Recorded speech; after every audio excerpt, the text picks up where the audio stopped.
Prime debate തുടരുകയാണ്. നേരത്തെ സൂചിപ്പിച്ചതുപോലെ ശ്രീ പി സി വിഷ്ണുനാഥ് കൂടി നമ്മൾക്കൊപ്പം ചേരുന്നുണ്ട്. വിഷ്ണുനാഥ്, ഏതായാലും രക്ഷാപ്രവർത്തനം എന്ന ഘട്ടം കഴിഞ്ഞ് ദുരിതാശ്വാസത്തിൻ്റെയും പുനരധിവാസത്തിൻ്റെയും ഘട്ടത്തിലേക്ക് നമ്മൾ കടന്നിരിക്കുകയാണ്.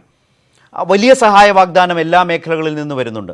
അതുമായി ബന്ധപ്പെട്ട് ആദ്യ അഭിപ്രായത്തിലേക്കൊന്ന് പോയാൽ, അന്താരാഷ്ട്ര സമൂഹത്തിൻ്റെ സഹായം വാഗ്ദാനം ചെയ്യപ്പെട്ട് നിൽക്കുന്ന ഒരു മേഖലയാണ് കേരളം. പക്ഷെ അത് സ്വീകരിക്കുന്നതിന് ഒരുപാട് തടസ്സങ്ങൾ നമ്മുടെ മുമ്പിലേക്ക് വരുന്നുണ്ട്. കേന്ദ്ര സർക്കാരിൻ്റെ അനുമതി ഉണ്ടാവണം. കേന്ദ്ര സർക്കാരിൻ്റെ നിലവിലെ ചട്ടത്തിൻ്റെ പ്രശ്നമുണ്ട്. 2002 മുതലുള്ളതാണ് നിയമവും രീതികളും. അപ്പോൾ കേരളത്തെ പുനർനിർമ്മിക്കാനുള്ള ഈ സഹായങ്ങൾ നേടിയെടുത്ത് മുന്നോട്ട് പോകാൻ ആദ്യം തീരുമാനിക്കേണ്ടത് കേന്ദ്ര സർക്കാരാണോ? അവരാണോ യഥാർത്ഥത്തിൽ ഇപ്പോഴത്തെ നിയമങ്ങൾക്കപ്പുറത്തേക്കുള്ളൊരു രാഷ്ട്രീയ തീരുമാനം കേരളത്തിന് വേണ്ടി രൂപപ്പെടുത്തേണ്ടത്? UAE 700 കോടി ഐക്യരാഷ്ട്രസഭ സഹായം വാഗ്ദാനം ചെയ്യുന്നു. തരൂര് സംസാരിച്ചതുമായി ബന്ധപ്പെട്ട സാഹചര്യമാണ് ഓർമ്മിപ്പിക്കുന്നത്. ജപ്പാനും സമാനമായ നിലയിൽ നിൽക്കുകയാണ്. അതുകൊണ്ട് തന്നെ ഒരു രാഷ്ട്രീയ തീരുമാനം കേന്ദ്രം സൃഷ്ടിക്കേണ്ടതുണ്ടോ ഇക്കാര്യത്തിൽ?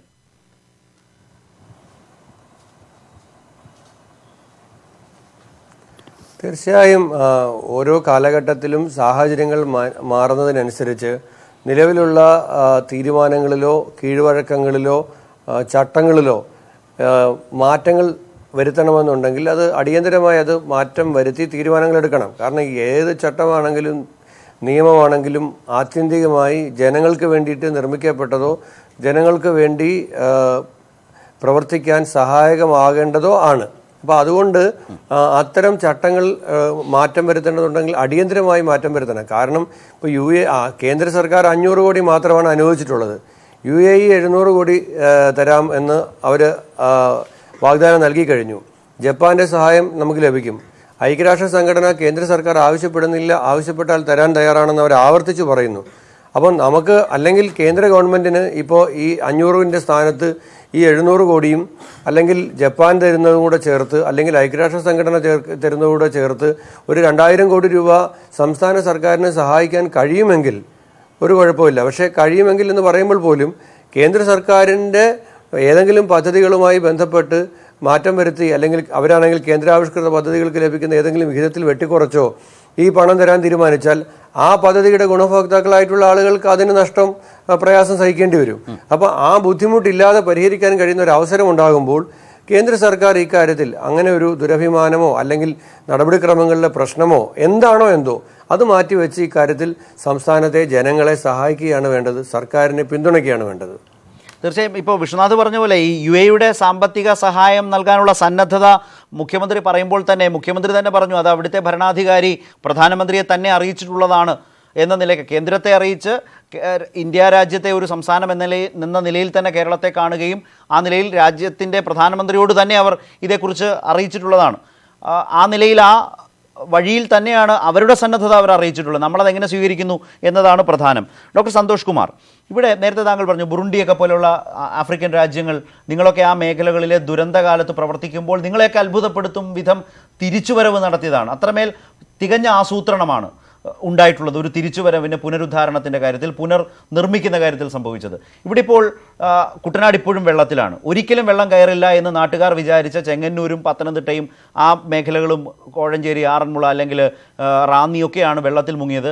അതാണ് അവരെയൊക്കെ വീട് വിട്ട് പുറത്തു വരാൻ വീട് വിട്ട് വരേണ്ട, ഇവിടെ ഇരുന്നാൽ എങ്ങനെയും നമുക്ക് രക്ഷപ്പെടാം അല്ലെങ്കിൽ വെള്ളം ഇറങ്ങിക്കോളും എന്ന ധാരണയോടുകൂടി തുടരാൻ അവരെ പ്രേരിപ്പിച്ചത്. കുട്ടനാട്ടുകാർ ഇത് ആദ്യമായി 1 ലക്ഷത്തോളം ആളുകൾ എല്ലാ കാലത്തും പ്രളയത്തെ നേരിടുന്നവർ വീട് വിട്ട് കുട്ടനാട് വിട്ട് വരേണ്ടി വരുന്ന സാഹചര്യത്തിലേക്ക് വന്നു. തൃശ്ശൂരിൻ്റെ എത്രയോ മേഖലകൾ നേരിട്ട് കണ്ടതുമാണ്. അപ്പോൾ കേരളം യഥാർത്ഥത്തിൽ ഈ സഹായങ്ങളെല്ലാം വരുമ്പോൾ തന്നെ കൃത്യമായി തിരിച്ചറിയേണ്ടത് എന്താണ്? കേരള സമൂഹം ഈ ഒരു അവസരത്തെ ഒരു റീഓറിയൻറ്റേഷന് വിധേയമാക്കേണ്ടതാണ്. നമ്മൾ പലപ്പോഴും കരുതിയിരുന്നത് ഇപ്പോൾ ഉദാഹരണം എടുക്കുകയാണെങ്കിൽ നമ്മളിപ്പോൾ ഈ ഒരു വെള്ളപ്പൊക്കത്തിന് നശിച്ച വീടുകൾ പരിശോധിച്ചു കഴിഞ്ഞാൽ മലയടിവാരത്തിലുള്ള വീടുകളൊക്കെയും നല്ല വീടുകളാണ്, വലിയ വീടുകൾ, കോൺക്രീറ്റ് വീടുകളാണ്. അവരൊക്കെയും ആ സ്ഥലത്ത് വീട് വെച്ചത് ദാരിദ്ര്യം കൊണ്ടല്ല, 1-2 സെന്റ് ഉള്ള സ്ഥലത്ത് എങ്ങനെ കഷ്ടപ്പെട്ട് വീട് വെക്കുന്നവരല്ലായിരുന്നു. വളരെ റിസോഴ്സ് ആയിട്ടുള്ള ആൾക്കാരാണ് അവിടെ കൊണ്ട് അവർക്ക് ഏറ്റവും നല്ല സ്ഥലത്ത് അവരൊരു ജീവിതത്തിന്റെ അധ്വാനം അത് ആ വീടുകളാണ് തകർന്നു പോയിരിക്കുന്നത്. അവർക്ക് ഒരിക്കലും ഈ ഒരു ദുരന്തം, ഇങ്ങനെ ഒരു പ്രശ്നം അവർക്ക് ഉണ്ടാകുമെന്ന് ഒരിക്കലും കരുതിയിരുന്നില്ല. അതുപോലെ തന്നെയാണ് കേരള പൊതുസമൂഹം മൊത്തമായി തന്നെ അങ്ങനെയുള്ള വീടുകൾ വെക്കുവാൻ വേണ്ടിയിട്ടുള്ള അനുവാദങ്ങൾ ഏത് വിധേനയും വാങ്ങിക്കുവാനുള്ള സമ്മർദ്ദം അധികാരികളോടും ഉദ്യോഗസ്ഥന്മാരും ചെയ്തിരുന്നു. ഇതുപോലെ തന്നെയാണ് കുട്ടനാടിനകത്ത് നമ്മളിപ്പോൾ പരിശോധിച്ച് കഴിഞ്ഞാൽ ഇനിയൊരു 10-20 വർഷത്തേക്കെങ്കിലും വെള്ളത്തിൻ്റെ വാട്ടർ ലെവൽ പൊങ്ങി വരുന്നതാണ്. തീർച്ചയായിട്ടും അവിടെ ഉള്ള ഒരു ആൾക്കാരുടെ പുനരധിവാസത്തെക്കുറിച്ച്, കൂട്ടമായിട്ടുള്ള ഒരു പുനരധിവാസത്തെക്കുറിച്ച് നമുക്ക് ആലോചിക്കേണ്ടതാണ്. ഫ്ലഡ് ലൈൻസിനെ കുറിച്ച്, ഫ്ലഡ് ലൈൻസ് നമുക്ക് മുമ്പ് എവിടെ വരെയാണ് ഒരു ഫ്ലഡ് വന്നു കഴിഞ്ഞാൽ എവിടെ വരെ വെള്ളം കയറുമെന്ന് നമുക്കൊരു ഐഡിയയും ഇല്ലായിരുന്നു. അതിന് മുമ്പ് 92-24 ഉണ്ടെങ്കിൽ അതിന് ആ രേഖകളൊന്നും കൃത്യമായിട്ട് നമുക്കറിയില്ല. മാത്രമല്ല അതിന് ശേഷം വന്നിട്ടുള്ള ഇൻഫ്രാസ്ട്രക്ചർ, റോഡ് ബിൽഡിംഗ് ഒന്നും എത്ര സയൻറ്റിഫിക് ആണെന്ന് നമുക്കറിയത്തില്ല. ഇപ്പോൾ നമുക്ക് മനസ്സിലാവുന്നുണ്ട് കൃത്യമായി ഇപ്പോഴത്തെ നിലവാരം വെച്ചിട്ട് ഇതിങ്ങനെയാണ്. ഇതൊക്കെ വെച്ചുകൊണ്ട് നമുക്ക് ഈ റോഡുകളുടെ ഇങ്ങനെ പുനഃക്രമീകരണം, വീടുകൾ എവിടെയാണ് പണിയേണ്ടത്, അവിടെ കൂട്ടായിട്ട് ഈ പറയുന്ന ഒറ്റയ്ക്ക് വീട് വേണ്ട, ഫ്ളാറ്റുകളുടെ സമുച്ചയങ്ങൾ ഉണ്ടാക്കി മറ്റു രാജ്യങ്ങളൊക്കെ ചെയ്തതൊക്കെയാണ്. ഫ്ളാറ്റുകളുടെ സമുച്ചയം, ഏറ്റവും നല്ല ഫ്ളാറ്റുകളുടെ സമുച്ചയങ്ങൾ ഉണ്ടാക്കിയിട്ട് ആൾക്കാരെ കൂട്ടത്തോടെ അവിടെ എല്ലാ ഫെസിലിറ്റിയും കൂടെ പുനരുദ്ധരിപ്പിക്കുക. ഫ്ലഡ് ലൈൻസ് ഇതുപോലെ തന്നെ അവിടെ വീടുകൾ വെക്കുന്നതിന് പകരം കൃഷിയോഗമാക്കാൻ പറ്റുകയാണ്. വളരെ വല്ലപ്പോഴും വരുന്ന ഒരു വെള്ളപ്പൊക്കപ്പം കുറച്ചൊരു കൃഷി നശിച്ചാലും അതിന് കോമ്പൻസേഷൻ കൊടുത്താൽ മതി. അപ്പോൾ അങ്ങനെയുള്ള നിരവധി കാര്യങ്ങൾ വളരെ വിപുലമായിട്ട് പ്ലാൻ ചെയ്തിട്ട് നടത്താൻ പറ്റുന്ന ഒരു അവസരമാണ് ഇത്. നമ്മുടെ ഈ കാര്യങ്ങളിലൊക്കെയും നമ്മൾ പലപ്പോഴും അവിടെ വീട് വെച്ചതുകൊണ്ടും സ്ഥാപിത താല്പര്യമുള്ളതൊക്കെ കൊണ്ടും ഇത്രയും കാലം നമുക്ക് ഒരിക്കലും ഇത് മാറ്റി ചിന്തിക്കാനായിട്ട്, മറച്ച് ചിന്തിക്കാനായിട്ട് നമുക്ക് ഒരിക്കലും കഴിഞ്ഞിരുന്നില്ല. മാത്രമല്ല അങ്ങനെ കഴിഞ്ഞാൽ പോലും അത് സാധിക്കുമായിരുന്നില്ല. എല്ലാവർക്കും അവരുടെ വീടും അവരുടെ സ്ഥാപനങ്ങളും ഒക്കെ വളരെ വലുതാണ്. പക്ഷേ ഇപ്പോഴത്തെ സാഹചര്യത്തിൽ അങ്ങനെയല്ല. ഒരു മാറ്റി ചിന്തിക്കാൻ വേണ്ടിയിട്ടുള്ള ഒരു ഓപ്പൺ മൈൻഡും, അതുപോലെ കേരളം മൊത്തമാകെ, ഒരു സമൂഹം മൊത്തമാകെ തന്നെ എന്താണ് നമുക്ക് പറ്റിയത് എന്ന് തിരിച്ചറിയാൻ പാകത്തിലുള്ള ഷോക്ക് ലഭിച്ച ഒരു അവസരമാണ് ഇരിക്കുന്നത്. അത് നമുക്ക് ഉപയോഗപ്പെടുത്തണമെന്നാണ് എൻ്റെ ഒരു അഭിപ്രായം. തീർച്ചയായും വലിയ തിരിച്ചറിവുണ്ടാകണം എന്ന ഘട്ടം. ഈ ചർച്ചയിലേക്ക് നേരത്തെ സൂചിപ്പിച്ചതുപോലെ ശ്രീ ബാലൻ മാധവൻ ചേരുന്നുണ്ട്, അതുപോലെ തന്നെ എ റഹീം വരുന്നുണ്ട്. ശ്രീ ബാലൻ മാധവൻ, വലിയൊരു തിരിച്ചറിവിൻ്റെ കാലത്താണ് ഈ വലിയ ദുരന്തം കേരളത്തെ തേടി വന്നത്. പക്ഷേ സമാനതകളില്ലാത്തൊരു ഐക്യം, എല്ലാവരും ഈ ദുരന്തബാധിതരെ സഹായിക്കാൻ വേണ്ടി സ്വമേധയാ വരുന്നു. ചെറുപ്പക്കാരെ ഒരു കാരണവശാലും മറക്കാനാവില്ല. പലതും പറഞ്ഞ് പരിഹസിച്ചിട്ടുണ്ട്, വിമർശിച്ചിട്ടുണ്ട് അവരെ. പക്ഷേ അവരെല്ലാം ഒരു ഘട്ടത്തിൽ ആരും ആഹ്വാനം ചെയ്യാതെ രാത്രിയും പകലുമില്ലാത്ത വണ്ണം നിങ്ങളൊക്കെ മുന്നോട്ട് വെച്ച ഈ സന്നദ്ധ പ്രവർത്തനത്തിനൊപ്പം മുന്നോട്ട് വന്നു. ആ നിലയിൽ ഇപ്പോൾ ഈ ദുരന്തബാധിതരെ സഹായിക്കാനുള്ള കേരളത്തിൻ്റെ ഒരു മനസ്സ്, അതിനെ സമാഹരിച്ച് ഈ ക്യാമ്പുകളിലേക്ക് കൊണ്ടുവന്നുകൊണ്ടിരിക്കുന്ന ഇപ്പോഴത്തെ പ്രവർത്തനം, അത് ലൈഫിലെ ഇതുവരെ അനുഭവിച്ചിട്ടില്ലാത്ത ഒരു പ്രത്യേക നിലയിൽ ഓർക്കുന്നയാളാണോ ശ്രീ ബാലൻ മാധവൻ? ഹലോ കേൾക്കാമോ? കേൾക്കാം. ഞാനിപ്പം ഈ ചർച്ചയിൽ വന്ന് കയറിയതേ ഉള്ളൂ. പക്ഷെ കഴിഞ്ഞ 10 ദിവസമായി, അതായത് 12-ാം തീയതി ഏതാണ്ട് വൈകുന്നേരം 4 മണി മുതൽ ഈ സമയം വരെയും 10 ദിവസം തുടർച്ചയായിട്ട് ഒരു റിലീഫ്, ഒരു കളക്ഷൻ സെൻ്ററിൻ്റെ നേതൃത്വത്തിൽ നിന്ന് പ്രവർത്തിക്കാൻ പറ്റി എന്നുള്ളതുകൊണ്ട് കുറേ കാര്യങ്ങൾ പറയാൻ പറ്റും എനിക്ക്. ഒരു വെറും സോഷ്യൽ മീഡിയ കൂട്ടായ്മയിൽ തുടങ്ങി ഈ വേർഡ് ഓഫ് മൗത്ത് വഴിയുള്ള അങ്ങോട്ടും ഇങ്ങോട്ടും പറയുന്ന വാക്കുകൾ വഴി മാത്രം ഒരു ആയിരക്കണക്കിന് ചെറുപ്പക്കാരാണ് ഈ നമ്മുടെ ക്യാമ്പിലേക്ക് വരുന്നത്. അത് യഥാർത്ഥത്തിൽ താങ്കൾ നേരത്തെ പറഞ്ഞതുപോലെ ഞാനുൾപ്പെടെയുള്ള ഒരു തലമുറ, പുതിയ തലമുറ ഈ വെറും ഈ കമ്പ്യൂട്ടറും മൊബൈൽ ഫോണും മാത്രം കളിച്ച് നടക്കുന്ന ഒരു തലമുറ എന്ന് വിചാരിച്ചവർക്ക് അവരുടെ മുമ്പിൽ എനിക്ക് ആദ്യമേ മാപ്പ് ചോദിക്കണം എന്നാണ് എനിക്ക് പറയാനുള്ളത്. കാരണം അത്രമാത്രം എനർജിയാണ്. അത് രാവിലെ ഒരു 8 മണിക്ക് തുടങ്ങുന്ന ക്യാമ്പിൽ വരുന്നത് ഒരു ദിവസം തന്നെ ആവറേജ് ഒരു 40 മുതൽ 50 ടൺ വസ്തുക്കളാണ് വരുന്നത്. ഈ 50 ടൺ വസ്തുക്കളും കളക്ട് ചെയ്ത്, സോർട്ട് ചെയ്ത്, ഇതിനെ റീപാക്ക് ചെയ്ത്, ലേബൽ ചെയ്ത് അടുത്ത ട്രക്കിലേക്ക്, അത് വലിയ ടോറസ് പോലത്തെ വലിയ ട്രക്കുകളാണ് വരുന്നത്. ഇത്രയും ഈ പറഞ്ഞ 20-15 അടി പൊക്കമുള്ള ട്രക്കിലേക്ക് ഒരു പരാതിയുമില്ലാതെ ഈ ലോഡ് ചെയ്യുന്ന ഒരു ടീമിനാണ് എനിക്ക് കിട്ടിയത്. അതിൽ എനിക്ക് പുതിയ തലമുറയോട് എനിക്ക് വലിയ അഭിമാനമുണ്ട്. തീർച്ചയായും അത് ഏറ്റവും പ്രധാനപ്പെട്ടാണ്. റഹീമും അത് നന്നായി അനുഭവിച്ചുകൊണ്ടിരിക്കുകയാവും അല്ലേ? ക്യാമ്പുകളിൽ അവിടേക്ക് സാധനങ്ങൾ എത്തിക്കുന്ന വോളണ്ടിയർമാരുടെ ഒരു സേവന മനോഭാവം, അഭിമാനകരമായ ഒരു ദുരന്തത്തെ നേരിടുമ്പോഴും കൃത്യമായ അഭിമാനബോധം തോന്നുന്ന ഒരു നിലയിലുള്ള പൊതുപ്രവർത്തകനാണോ റഹീം ഇതൊക്കെ കാണുമ്പോൾ? തീർച്ചയായും. കേരളത്തിൽ ഇന്ന് എൻ്റെ ഒരു സുഹൃത്ത് പറഞ്ഞതാണ് എനിക്കിവിടെ ആവർത്തിക്കാനുള്ളത്. കേരളത്തിൽ 2 തരത്തിലുള്ള ആളുകളെ ഇപ്പോൾ ഉള്ളൂ. ഒന്നുകിൽ പ്രളയബാധിതർ, മറ്റൊന്ന് പ്രളയബാധിതരെ സഹായിക്കുന്നവർ. ഇല്ലാതെ ഒരാളെയും നിങ്ങൾക്ക് തെരുവിൽ കാണാൻ കഴിയില്ല. അത് എല്ലാ ഏജ് കാറ്റഗറിയിലും അവരൊരാൾ കഴിയുന്ന വിധം ഇതിനകത്ത് ഇടപെടുകയാണ്. പ്രത്യേകിച്ചും യൂത്തിൻ്റെ ഇൻവോൾവ്മെൻറ്റ്, മത്സ്യത്തൊഴിലാളികളുടെ ഇൻവോൾവ്മെൻറ്റ്, ഇത് രണ്ടും എടുത്തു പറയാവുന്ന കാര്യങ്ങളാണ് എന്നത് മാത്രമാണ്. പക്ഷേ എൻ്റെ സൊസൈറ്റി തങ്ങളുടെ സഹജീവികൾക്ക് വേണ്ടി ഇതുപോലെ വേറൊരു സമൂഹത്തിൽ ഇതുപോലെ അരയും തലയും മുറക്കി ഇറങ്ങുമോ, സ്വയം ഇങ്ങനെ ഇറങ്ങുമോ എന്ന് എനിക്കറിയില്ല. കേരളത്തിനെക്കാലവും ഇത് കേരള മോഡൽ, ഒരുപാട് കാര്യങ്ങളിൽ കേരള മോഡൽ എന്നതുപോലെ തന്നെ ഇക്കാര്യത്തിനും ലോകത്തിൻ്റെ മുമ്പിൽ നമുക്ക് കാട്ടിക്കൊടുക്കാൻ കഴിഞ്ഞ ഒരു വലിയ നേട്ടമായി തന്നെ നമുക്കിതിനെ കാണാൻ കഴിയും. പക്ഷേ നമ്മുടെ മുമ്പിലെ ചലഞ്ചസ് ഒരു ഘട്ടം, ഒരു പ്രൈമറി ദശ കടന്നിട്ടേ ഉള്ളൂ, ഒരു പ്രാരംഭ ദശ കടന്നിട്ടേ ഉള്ളൂ. അടുത്ത ഫേസിലേക്ക് നമ്മൾ കടക്കുകയാണ്. അടുത്തിനിയുള്ള ഫേസാണ് വളരെ ഏറ്റവും പ്രധാനപ്പെട്ടത്. ഡോക്ടർ സന്തോഷ് ലാം ഒരുപക്ഷെ അത് സൂചിപ്പിച്ചിട്ടുണ്ടാകും, തുടങ്ങി വെച്ചു കഴിഞ്ഞു, അതേക്കുറിച്ച് പറഞ്ഞു. വളരെ പ്രധാനം, വരാനിരിക്കുന്ന വലിയ വിപത്തുകൾ നമ്മുടെ മുമ്പിലുണ്ട് എന്നുള്ളതാണ്. അപ്പോൾ അതിനെ നമ്മൾ എങ്ങനെ പുനരധിവാസം. മറ്റൊന്ന്, ബഹുമാനപ്പെട്ട കേരളത്തിൻ്റെ മുഖ്യമന്ത്രി കേരളത്തോട് ഒടുവിലായി പറഞ്ഞൊരു കാര്യമുണ്ട്. പുനർനിർമ്മിക്കുകയല്ല ഉദ്ദേശം, പുതിയൊരു കേരളത്തെ സൃഷ്ടിച്ചെടുക്കലാണ് ഉദ്ദേശം. അതൊരിക്കലും ഈ പ്രളയത്തെ ജീവഹാനി അധികമുണ്ടാകാതെ, ജീവാപായം അധികം ഉണ്ടാകാതെ നമ്മൾ നേരിട്ടത് എങ്ങനെയാണോ അതുപോലെ തന്നെ കളക്റ്റീവായി നിന്നുകൊണ്ട് എല്ലാ വിഭാഗ്യതയും മറന്നുകൊണ്ട് ഒരുമിച്ചൊരു മനസ്സായി ഇപ്പോൾ എല്ലാവരും പരാമർശിച്ച അഭിമാനകരമായ ഈ ഫോഴ്സ് ഉണ്ടല്ലോ, ഈ ഫോഴ്സിനെ കൂടുതൽ നമുക്ക് കെട്ടഴിച്ചു വിടാൻ കഴിയണം. കേരളത്തെ നമുക്ക് പുതുക്കി പണിയാൻ കഴിയണം. ഒരു കാര്യം വളരെ പ്രകടമായി എനിക്ക് പറയാൻ കഴിയുന്നു. ഇപ്പോൾ ഇതുവരെ കഴിഞ്ഞതിൽ ഇപ്പോൾ ജീവഹാനി അധികം ഉണ്ടാകാതെ നമുക്ക് മരണം അധികം ഇല്ലാതെ പിടിച്ചു നിർത്താൻ കഴിഞ്ഞു. അതിനുശേഷം വന്നൊരു ഭാഗം നിങ്ങൾ നോക്കൂ, കണക്ടിവിറ്റി. ഇപ്പോൾ ചെന്നൈ ഫ്ലഡ് ഉണ്ടായിട്ട് എത്ര ദിവസം കഴിഞ്ഞിട്ടാണ് ഗതാഗതങ്ങളെല്ലാം തിരികെ പിടിച്ചത്. പക്ഷേ നിങ്ങൾ നോക്കൂ, ഇത് ആളുകളെ ചെങ്ങന്നൂരിലൊക്കെ ഇന്നാണ് നമ്മൾ യഥാർത്ഥത്തിൽ രക്ഷാപ്രവർത്തനം പൂർത്തീകരിച്ചു എന്ന് പറയാൻ കഴിയുന്ന ദിവസം. പക്ഷേ അപ്പോഴേക്കും KSRTCയുടെ മുഴുവൻ കണക്ടിവിറ്റിയും പുനഃസ്ഥാപിച്ചു കഴിഞ്ഞു. 2, അതേസമയം തന്നെ റെയിൽ ഗതാഗതം പുനഃസ്ഥാപിച്ചു. മുഖ്യമന്ത്രിയുടെ ഓഫീസ് കേന്ദ്രീകരിച്ച് വളരെ പാരലായി ഇത്തരം കാര്യങ്ങളെ തിരികെ പിടിക്കാൻ കൃത്യമായൊരു നീക്കം നടന്നതുകൊണ്ടാണ് നടന്നത്. ഞാൻ പറഞ്ഞത് എല്ലാ തരത്തിലും ഇതിൻ്റെ പിന്നിൽ പ്രവർത്തിച്ച ഉദ്യോഗസ്ഥർ, ഫെസ്റ്റിവൽ ടൈമെല്ലാം മാറ്റിവെച്ചുകൊണ്ട് ഇതിലെല്ലാം പ്രവർത്തിച്ച ഉദ്യോഗസ്ഥർ, അല്ലാതെ രംഗത്തിറങ്ങിയവർ, ഇങ്ങനെ വളരെ കളക്റ്റീവായി കേരളത്തിൽ ഉണ്ടാക്കിയെടുക്കാൻ കഴിഞ്ഞ ഒരു വലിയ നേട്ടത്തെ നമുക്ക് കാണാൻ കഴിയും. ഇനി നമുക്ക് ഈ ഫോഴ്സ് കുറേ കൂടി വളരെ ശക്തമായി മുൻപോട്ട് കൊണ്ടുപോകേണ്ടതുണ്ട്. കേരളം നമുക്ക് നഷ്ടപ്പെട്ടത് നമുക്ക് അതിവേഗം തിരികെ പിടിക്കാൻ നമുക്ക് കഴിയണം. നമുക്കതിന് സാധിക്കും എന്നുള്ളതാണ് ഏറ്റവും പ്രധാനമായി എനിക്ക് തോന്നുന്നത്. ഏതായാലും ഈ ചർച്ചയിലെ മറ്റൊരു യുവനേതാവാണ് വിഷ്ണുനാഥ്. വിഷ്ണുനാഥിനും ഏറെ അനുഭവപ്പെട്ടതും അഭിമാനം തോന്നിയതുമായ ഒന്നു തന്നെയാവില്ലേ ഇത്? ഏതാണ്ട് വർഗീയതയിലും അത് സമുദായ കൂറിലേക്കും കേരളം വല്ലാതെ ആണ്ടിറങ്ങുന്നു എന്ന് ആശങ്കപ്പെടുന്നവരുടെ കാലത്ത് അത്തരം ഒരുപാട് അനുഭവങ്ങളും തെളിവുകളും വന്നൊരു കാലത്ത് അതെല്ലാം ഈ വെള്ളത്തിൽ ഒലിച്ചു പോകുന്നു. പകരം സാമൂഹ്യ സേവനം, തിരിച്ചുപിടിക്കാൻ വേണ്ടിയുള്ള ആർജവം, അത് കാട്ടുന്ന ആളുകളുടെ ഒരു വലിയ പങ്കാളിത്തം, അത് കേരളത്തെ സംബന്ധിച്ച് വലിയ പ്രത്യാശ നൽകുന്നതല്ലേ?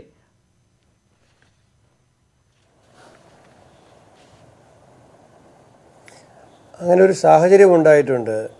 അത് ആ അർത്ഥത്തിൽ നിലനിർത്തി മുന്നോട്ട് പോകാനുള്ള ഒരു സമീപനം ഉണ്ടാകേണ്ടതായിട്ടുണ്ട്. ദൗർഭാഗ്യകരമെന്ന് പറയട്ടെ, അതിൽ നിന്ന് വ്യത്യസ്തമായ എല്ലാം നല്ല കാര്യങ്ങൾ പറഞ്ഞ് എല്ലാം സുഖമാണ് എന്ന് പറഞ്ഞു പോകുന്നത് ഒരു സുഖമാണെങ്കിൽ പോലും അസുഖകരമായ കാര്യങ്ങളും ഇടയ്ക്ക് ഉണ്ടാകുന്നത് കൂടി പറഞ്ഞു പോകുന്നത് അത് വലുതാകാതിരിക്കുന്നതിന് നല്ലതാണ്. അത്തരത്തിലുള്ള ഒരു ചോദ്യം ചോദിച്ചുകൊണ്ട് ഞാൻ ഇടനാട് എന്ന് പറയുന്നത്, ഞാൻ ചെങ്ങന്നൂർ താമസിക്കുന്ന എൻ്റെ വീട്ടിൻ്റെ ഒരു 1/2 കിലോമീറ്റർ അപ്പുറത്താണ് ഇടനാട് എന്ന് പറയുന്ന സ്ഥലം.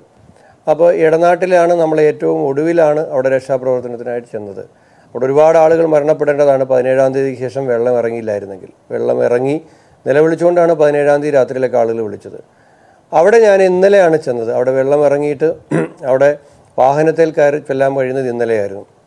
ഇന്നലെ ചെന്ന സമയത്ത് അവിടെ നല്ലവരായ നാട്ടുകാരൊക്കെ അടുത്തുകൂടി അവർ പറഞ്ഞൊരു കാര്യമുണ്ട്, ഞാൻ നിങ്ങളോട് ഈ മാധ്യമത്തിൽ കൂടി പങ്കുവയ്ക്കാൻ ആഗ്രഹിക്കുകയാണ്. 15-ാം തീയതി വൈകുന്നേരം മുതൽ ഇടനാട്ടിൽ വെള്ളമായി. 15-ാം തീയതി വൈകുന്നേരം ആയപ്പോഴത്തേക്ക് ഇടനാട് ഏതാണ്ട് അങ്ങോട്ട് പോകാൻ പറ്റാതെയായി. 15-ാം തീയതി രാത്രി ആയപ്പോൾ ഭീകരാവസ്ഥയായി. 1-ാം നിലയിലേക്ക് കയറിയവരുടെ അടുത്ത് വരെ വെള്ളമെത്തി, കഴുത്തറ്റം വെള്ളം വന്നവർ വരെയുണ്ട്. അപ്പോൾ അവിടെ ഒരു രാഷ്ട്രീയവും ഇല്ലായിരുന്നു, അവിടെ ഒരു ജാതി ഇല്ലായിരുന്നു, അവിടെ ഒരു മതവും ഇല്ലായിരുന്നു, അവിടെ സാമ്പത്തികമായ വേർതിരിവില്ലായിരുന്നു. എല്ലാവരും കൂടെ ഇറങ്ങി വലിയ പാത്രത്തിലും കൊട്ടയിലും കിട്ടിയ സ്ഥലത്തെല്ലാം കൂടെ ഇറങ്ങി അയൽപക്കത്തുള്ളവരെ, രോഗികളായിട്ടുള്ളവരെ, കുഞ്ഞുങ്ങളെ, സ്ത്രീകളെയൊക്കെ പ്രയോറിറ്റി കൊടുത്ത് രക്ഷപ്പെടുത്താൻ കഴിയില്ല. ചെറിയ വീട്ടിൽ താമസിച്ചിരുന്നവരെല്ലാം 2 നിലയിലുള്ള വീട്ടിലേക്ക് മാറ്റി, ടെറസിലേക്ക് മാറ്റി. ഇതിനൊന്നുമില്ലായിരുന്നു. പക്ഷേ ഇന്നലെ ഇടനാട്ടിലേക്ക് ചെല്ലുമ്പോൾ അവിടെ വിവിധ രാഷ്ട്രീയ പാർട്ടികളുടെ വിഭിന്നമായ സേവാകേന്ദ്രങ്ങളാണ്, അതിൻ്റെ പേരിലുള്ള തർക്കങ്ങളാണ്, അതിൻ്റെ പേരിലുള്ള അവകാശവാദങ്ങളാണ്. ഞങ്ങൾ മാത്രമേ നിങ്ങളെ രക്ഷിക്കാനുള്ളൂ, ഞങ്ങളാണിതെല്ലാം ചെയ്തത് എന്ന് പറയുന്ന സങ്കുചിതത്വം വെള്ളമിറങ്ങിയതിൻ്റെ അന്ന് തന്നെ വന്നപ്പോൾ മലയാളി ഇതിൽ നിന്നും പാഠം പഠിക്കാതെ പോകുന്നു എന്ന് പറയുന്നതിന് എന്നെ കുറ്റപ്പെടുത്തരുത്. വിശ്വനാഥ്, അത് തീർച്ചയായും ചില കാര്യങ്ങൾ ചർച്ച ചെയ്ത് തന്നെ പോകേണ്ടതാണ്. മൂടി വെക്കുന്നത് ഒരു സമൂഹത്തിന് ആരോഗ്യകരവുമല്ല. ഞാൻ വേഗത്തിലൊന്ന് ഇടപെടുന്നു. ഇപ്പോൾ ശ്രീ PS ശ്രീധരൻപിള്ള യാത്രക്കിടയിൽ നമ്മൾക്കൊപ്പം ഉണ്ട്. അല്പനേരം മാത്രമേ ഉണ്ടാകൂ എന്ന് അറിയിച്ചിട്ടുണ്ട്. യാത്ര കൊണ്ടാണ്, മറ്റൊന്നും കൊണ്ടല്ല. ശ്രീ PS ശ്രീധരൻപിള്ള, ഈ വെള്ളമിറങ്ങിയപ്പോൾ രാഷ്ട്രീയ സങ്കുചിതത്വം മലയാളിക്ക് മേൽ പിടിമുറുക്കുന്നുണ്ടോ? ക്യാമ്പുകളിൽ കൊടിയുമായി വരുന്ന ആളുകൾ രാഷ്ട്രീയ നിറം കലർത്തുന്നു. ഇന്നത്തെ സർവകക്ഷി യോഗത്തിലും അത്തരം പരാതികൾ ഉയർന്നതായി കേട്ടു. മറ്റൊരു കാര്യം കൂടി, ഈ വിദേശ സഹായം എന്ന കേരളത്തിന് സാധ്യമായ അവകാശപ്പെട്ട ഈ സഹായങ്ങളെ കേരളത്തിലെത്തിക്കാൻ കേന്ദ്ര സർക്കാർ ഒരു രാഷ്ട്രീയ തീരുമാനത്തിലേക്ക് കാലോചിതമായ തിരുത്തലോടുകൂടി സഹകരിക്കണ്ടേ, സഹായിക്കണ്ടേ? BJP രാഷ്ട്രീയ പാർട്ടികൾ രാഷ്ട്രീയാടിസ്ഥാനത്തിൽ ചെയ്യേണ്ടതാണ് ഈ സഹായം എന്ന് കരുതിയിട്ടില്ല. ഇന്ന് ഞാൻ പാർട്ടി മീറ്റിംഗിൽ പങ്കെടുത്ത ആളാണ്. മുഖ്യമന്ത്രി തന്നെ പറഞ്ഞല്ലോ പരമാവധി സഹായം ചെയ്തു തരുന്നു. മുഖ്യമന്ത്രി പറഞ്ഞിട്ടാണ്, പ്രധാനമന്ത്രി പറഞ്ഞതിന്റെ അടിസ്ഥാനത്തിലാണ് മറ്റ് സ്റ്റേറ്റുകളിൽ നിന്നൊക്കെ തന്നെ സഹായം കേരളത്തിലേക്ക് എത്തിയിട്ടുള്ളത്. കേരളം എപ്പോഴെങ്കിലും അന്യ സംസ്ഥാനങ്ങൾക്ക് സഹായമായിട്ട് കൊടുത്തിട്ടുണ്ടോ? ജമ്മു കാശ്മീരിലും ഉത്തരാഖണ്ഡിലും ഒക്കെ ഉണ്ടായിരുന്നു. പക്ഷെ ഇവിടെ നാളെ ഇതാ നാഗാലാൻഡിന്റെ ഡെപ്യൂട്ടി പ്രൈം മിനിസ്റ്ററും അവിടുത്തെ 2 മന്ത്രിമാരും വരികയാണ്. ഞങ്ങൾ BJP എഴുതിയാണ് കൊണ്ടുകൊടുക്കുന്ന മുഖ്യമന്ത്രിയുടെ കയ്യിൽ. അതുകൊണ്ട് കാര്യങ്ങൾ, പക്ഷേ ഇവിടെ സങ്കുചിതമായ കാര്യങ്ങളെ കാണുന്നുവെന്നും ചില ആൾക്കാർ കാണുന്നുണ്ട്. കൊടി പിടിച്ചു പോയത് ആരാ? CPM ആണ് കൊടി പിടിച്ചു പോയിട്ടുള്ളത്. BJP ഒരിക്കലും ഒരു കൊടി ഉപയോഗിച്ചില്ല. ചിഹ്നങ്ങൾ അത് റെഡ് ക്രോസ് എന്നുള്ള വരുന്നു. റെഡ് ക്രോസ് ചിഹ്നമില്ലേ? ഞങ്ങളുടെ ഏറ്റവും കൂടുതൽ ഈ രംഗത്ത് സേവനം ചെയ്തിട്ടുള്ളത് സേവാഭാരതി എന്നുള്ള കാര്യം എല്ലാവർക്കും അറിയാം, നാട്ടുകാർക്ക് മുഴുവൻ അറിയാവുന്ന കാര്യമാണ്. 3 പ്രവർത്തകന്മാരുടെ ജീവൻ തന്നെ നഷ്ടപ്പെട്ടു പലയിടത്തായിട്ട് ഈ റിസ്ക് എടുത്തിട്ട് ആളുകളെ രക്ഷപ്പെടുത്താൻ ശ്രമിച്ചത്. അപ്പൊ അങ്ങനെയുള്ള കാര്യങ്ങളെല്ലാം ഉണ്ട്. അതിന്റെ പേരൊന്നും അവകാശവാദം ഉന്നയിക്കുന്നില്ല, സഹകരിക്കാൻ തയ്യാറാണ്. പക്ഷേ അത്തരം കാര്യങ്ങളിൽ കുപ്രചരണം നടത്തുമ്പോൾ ഞങ്ങൾ അതിനായിട്ട് പ്രതികരിക്കും. ഇന്നലെ ഡൽഹിയിൽ വെച്ചിട്ട് പ്രൈം മിനിസ്റ്റർ ഉറങ്ങുകയാണ്, കേരളം മുങ്ങിച്ചാവുകയാണെന്ന് പറയുമ്പോൾ ഇത്രയും പ്രൈം മിനിസ്റ്റർ സഹായിച്ച ഇത്രയും 15,000 കോടി രൂപയുടെ സഹായമാണ് കേരളത്തിൽ ലഭിക്കാൻ പോകുന്നത്. അത് 760 കോടി മാത്രമല്ല, 22,000 ആളുകൾക്ക് വീട് വെച്ചു കൊടുക്കുമ്പോൾ എത്ര രൂപ വേണം കേന്ദ്ര സർക്കാരിന്? അതുപോലെ തന്നെ ഇപ്പോൾ തന്നെ താങ്കളുടെ ശ്രദ്ധയിലേക്ക് അത് വന്നിട്ടുണ്ടാവുമെന്ന് വിചാരിക്കുന്നു. ഇപ്പോൾ കേന്ദ്രം തന്നിട്ടുള്ളത് 500 കോടി, UAE ഇതിനോടകം തന്നത് 700 കോടി എന്ന തരത്തിൽ വലിയ താരതമ്യങ്ങളും വർത്തമാനങ്ങളും നമ്മുടെ നാട്ടിൽ തുടങ്ങിയിട്ടുണ്ട്. യഥാർത്ഥത്തിൽ ഈ സഹായം ഇപ്പോൾ ശശി തരൂർ ഐക്യരാഷ്ട്രസഭയിൽ പോയി സഹായം അഭ്യർത്ഥിക്കുന്നതിൽ ഒരു അലോസരം തോന്നുന്നത് കൊണ്ടാണ് അതിനെ തടസ്സപ്പെടുത്തുന്നതെന്ന് തോന്നിപ്പിക്കും വിധമുള്ള വിമർശനങ്ങളാണോ വിയോജനങ്ങളാണോ? നേരത്തെ വിശ്വനാഥ് പറഞ്ഞത് കാലോചിതമായി പുതിയ കാലത്തിനനുസരിച്ച് നിയമങ്ങളെ പരിഷ്കരിച്ച് ലഭിക്കാവുന്ന സഹായങ്ങളെ കേരളം പോലൊരു സംസ്ഥാനത്തിന് UAE പോലൊരു ഭാഗത്ത് നിന്ന് അവകാശപ്പെട്ടതല്ലേ ഈ സഹായങ്ങൾ? അത്ര വലിയ സേവനമല്ലേ നമ്മുടെ ആളുകൾ അവിടെ ചെയ്യുന്നത്? അതുകൊണ്ടാണല്ലോ AICCയുടെ ഒരാൾ പോലും ഇങ്ങോട്ട് തിരിഞ്ഞു നോക്കാതെ ഒരു പൈസ പോലും കേരളത്തിൽ ഏതെങ്കിലും ഒരു സ്ഥലത്ത് കോൺഗ്രസ് പാർട്ടി റൺ ചെയ്ത ഒരു ക്യാമ്പിനെ പറ്റി പറയാം. ബാക്കി എല്ലാ പാർട്ടികളും ചെയ്തിട്ടുണ്ട്. അതുകൊണ്ട് അതവര് അവിടെ നിൽക്കട്ടെ. ഈ കാര്യത്തിൽ ഇന്നും പ്രധാനമന്ത്രി കോൾ പാർട്ടി മീറ്റിംഗിൽ കേന്ദ്രം സഹായിക്കുന്നതിനെ പറ്റി പറഞ്ഞിട്ടുണ്ട്. ഞങ്ങളുടെ എല്ലാ സ്റ്റേറ്റുകളും, ഞാൻ പറഞ്ഞില്ലേ നാളെ വരാൻ പോകുന്നത് UP, ഉത്തർപ്രദേശ്, എല്ലാ സ്റ്റേറ്റുകളും കേരളത്തെ സഹായിക്കും. കേരളത്തിന് വേണ്ടി 10 കോടി രൂപ ഉത്തർപ്രദേശ്, മധ്യപ്രദേശ്, എല്ലാ സ്റ്റേറ്റുകളും രാജ്യവും മതി. ഇതല്ലേ താങ്കൾ പറഞ്ഞു വരുന്നത്? രാജ്യം വിട്ടൊരു സാമ്പത്തിക സഹായം അല്ലല്ല, അതുകൊണ്ടല്ല. അതിനെ സംബന്ധിച്ചിടത്തോളം അതിന്റെ നടപടിക്രമങ്ങൾ പാലിക്കപ്പെടണം എന്നുള്ളതാണ് അതിന്റെ ശ്രദ്ധ. അതിനെ സംബന്ധിച്ചിടത്തോളം അതുകൊണ്ടാണ് പലപ്പോഴും നിയമത്തെ ലംഘിച്ചുകൊണ്ട് ആ കാര്യം ചെയ്യാൻ സാധിക്കില്ല. പണം ഇങ്ങോട്ട് അയച്ചു കൊടുക്കുന്നതിനെ സംബന്ധിച്ചിടത്തോളം നടപടിക്രമങ്ങൾ, ആ നടപടിക്രമങ്ങൾ തീർച്ചയായിട്ടും ഇന്ത്യ രാജ്യത്തിന് സഹായിക്കാൻ. അതുകൊണ്ട് ഞാൻ 15,000 കോടിയുടെ പറഞ്ഞു. 22,000 ആൾക്ക് വീട് വെച്ച് കൊടുക്കാൻ നിങ്ങളൊരു 2-3 ലക്ഷം രൂപ ഒരു വീടിന് കണക്കാക്കുക, എത്ര കോടി? റൈറ്റ്. ശ്രീധരൻപിള്ള, ഏതായാലും ഈ അഭിപ്രായങ്ങൾ പറഞ്ഞ സ്ഥിതിക്ക് താങ്കളുടെ 2 സുഹൃത്തുക്കൾ കൂടി ചർച്ചയിലുണ്ട്. അവർ പറയുന്നത് യാത്രക്കിടയിൽ കേൾക്കാൻ കഴിയുന്നെങ്കിൽ ദയവായി ലൈനിൽ ഹോൾഡ് ചെയ്യുക. റഹീം, 2-3 വിമർശനങ്ങൾ അദ്ദേഹം പറഞ്ഞതിലുണ്ട്. അല്ല, ഒന്ന് അദ്ദേഹം പറഞ്ഞതിൻ്റെ ഒരു സാരാംശം BJP ഇടപെടുന്നു, കേന്ദ്രം ഇടപെടുന്നതിൻ്റെ ഭാഗമായിട്ട് കേന്ദ്രം കൊടുക്കുന്നു, പുറമെ മറ്റ് ഇതര സംസ്ഥാനങ്ങളെയും കോർഡിനേറ്റ് ചെയ്യുന്നുള്ളതാണ്. ശ്രീ PS ശ്രീധരൻപിള്ള ലൈനിലുണ്ടാകുമെന്ന് ഞാൻ കരുതുന്നു. നമുക്കതുമാത്രം പോരാ.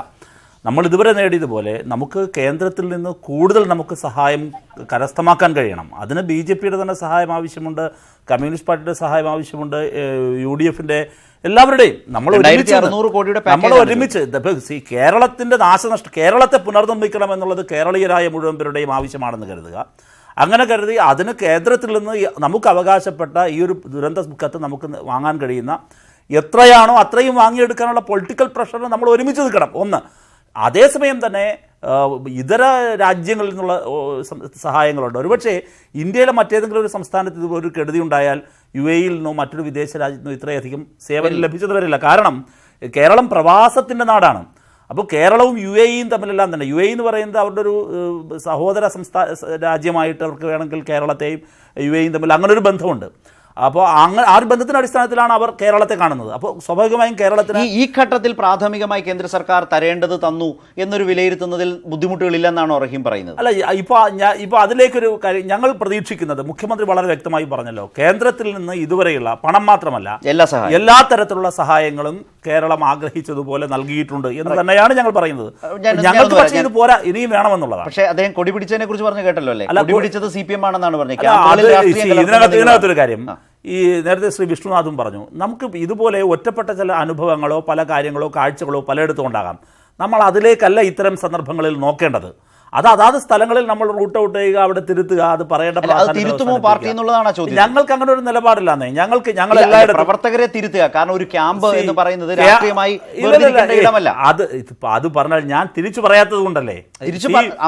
പറയുന്നില്ലാന്നേ, അങ്ങനെ പറയുന്നില്ല. ഇത് അവിടെ അങ്ങ് തിരുത്തുക എന്നുള്ളതാണ്. ഞങ്ങൾക്ക് അങ്ങനെ ഒരു പ്രഖ്യാപിത നിലപാടില്ല. ഞങ്ങൾക്ക് ഈ പ്രവർത്തനങ്ങളിൽ എവിടെയെങ്കിലും ഒരു രാഷ്ട്രീയ നിറം കലർത്തണമെന്ന ഒരു പ്രഖ്യാപിത നിലപാട് ഞങ്ങൾക്കില്ല. പ്രത്യേകിച്ചും ക്യാമ്പുകളുടെ നടത്തിപ്പിൽ. ഇപ്പൊ ക്യാമ്പുകളുടെ നടത്തിപ്പിന്റെ കാര്യത്തിൽ അങ്ങനെ ഒരു നിലപാട് ഞങ്ങൾക്കില്ല. പിന്നെ അത് എവിടെയെങ്കിലും ഉണ്ടായിട്ടുണ്ടെങ്കിൽ അത് ഒറ്റപ്പെട്ട സംഭവമാണ്, അതിനെ ജനറലൈസ് ചെയ്യേണ്ട ഒരു കാര്യമില്ല. വിഷ്ണുനാഥ്, നിങ്ങൾക്കിപ്പോ ഈ കൊടി വെച്ചത് അല്ലെങ്കിൽ CPM അത് അല്ലെങ്കിൽ അതിന്റെ ഒരു ചാമ്പ്യന്മാരാകാൻ ശ്രമിക്കുന്നു എന്നുള്ളത് ക്യാമ്പുകളെ ഉദാഹരിച്ചു. ഇപ്പോൾ സോഷ്യൽ മീഡിയയിലേക്ക് വന്നാൽ മുഖ്യമന്ത്രിയുടെ നേതൃത്വത്തിൽ നടന്നുകൊണ്ടിരിക്കുന്ന ശക്തമായ പ്രവർത്തനങ്ങൾക്ക് വലിയ പിന്തുണയും വലിയ മറ്റൊരർത്ഥത്തിൽ പറഞ്ഞാൽ വലിയ പ്രോത്സാഹനവും പുകഴ്ത്തലും ഒക്കെ നടക്കുന്നുണ്ട്. അതേക്കുറിച്ചൊന്നും പറയാൻ പറ്റാത്തൊരു ഘട്ടത്തിലാണ് നിങ്ങൾ നിൽക്കുന്നത്. നിങ്ങൾ ഈ ചെറിയ കാര്യങ്ങളെ ഉയർത്തിക്കാട്ടി അതിലേക്ക് പോകാനാകാത്തത് കൊണ്ടാണോ ഇങ്ങനെ പ്രതിരോധിക്കാൻ ശ്രമിക്കുന്നത്? നേരത്തെ ശ്രീധരൻപിള്ളയെ പറഞ്ഞു കേട്ടില്ലേ, നിങ്ങൾ എവിടെയാണ് ഒരു ക്യാമ്പ് പോലും നടത്തിയതെന്നുള്ള ചോദ്യത്തോടു കൂടി തന്നെ സംസ്ഥാനത്തിന്റെ മുഖ്യമന്ത്രി തന്നെ കേന്ദ്ര സർക്കാരിന്റെ പ്രവർത്തനങ്ങളെ അംഗീകരിച്ചുകൊണ്ടാണ്, വിമർശിച്ചുകൊണ്ടല്ല സംസാരിക്കുന്നത്. പിന്നെ ഏതെങ്കിലും തരത്തിൽ കേന്ദ്രത്തെ കുറ്റപ്പെടുത്തുന്നതിൽ അർത്ഥമുണ്ടോ എന്നൊരു ചോദ്യം അദ്ദേഹത്തിന്റെ വാക്കുകളിലുണ്ട്. അത് ഉൾക്കൊള്ളേണ്ട ബാധ്യത നിലവിൽ കേരളത്തിലെ കോൺഗ്രസ് നേതൃത്വത്തിനുമില്ലേ?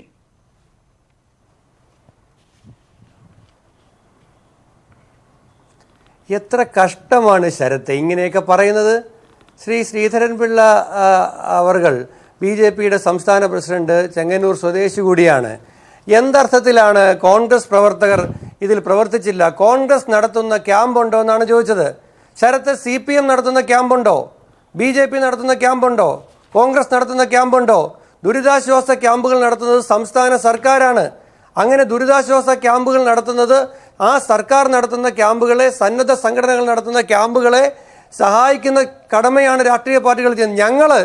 ഞങ്ങളുടെ ആയിരക്കണക്കിന് കോൺഗ്രസ് പ്രവർത്തകർ ചെങ്ങന്നൂരിലെ, ആലുവയിലെ, പറവൂരിലെ, കോഴിക്കോട് DCCയുടെ നേതൃത്വത്തിൽ, ആലപ്പുഴ DCCയുടെ നേതൃത്വത്തിൽ ഞങ്ങൾ ചെയ്യുന്ന പ്രവർത്തനങ്ങൾ, ഞങ്ങൾ പറഞ്ഞില്ലേ, ഞങ്ങൾ ഇവർ രണ്ടുപേരും ചെയ്യുന്നത് പോലെ കൊടി ഉപയോഗിക്കുന്നില്ല, അല്ലെങ്കിൽ വേറെ ഏതെങ്കിലും രൂപത്തിൽ പ്രകടനപരമായി കാണിക്കുന്നില്ല. ശരത്ത്, നിങ്ങൾ മനസ്സിലാക്കണം, അദ്ദേഹം എന്തർത്ഥത്തിലാണ് പറഞ്ഞത്? ഇത് വളരെ വിഷമമുള്ള കാര്യമാണ്. 15-ാം തീയതി 3 മണിക്ക് ചെങ്ങന്നൂർ താലൂക്ക് ഓഫീസിൽ ഞാൻ വന്നു.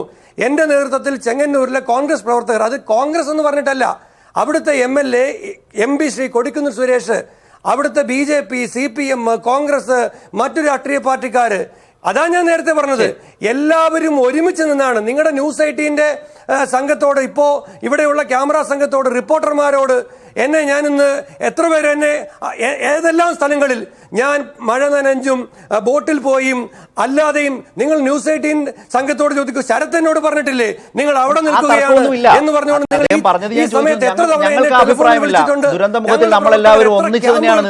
നേതൃത്വം കൊടുക്കുന്നു?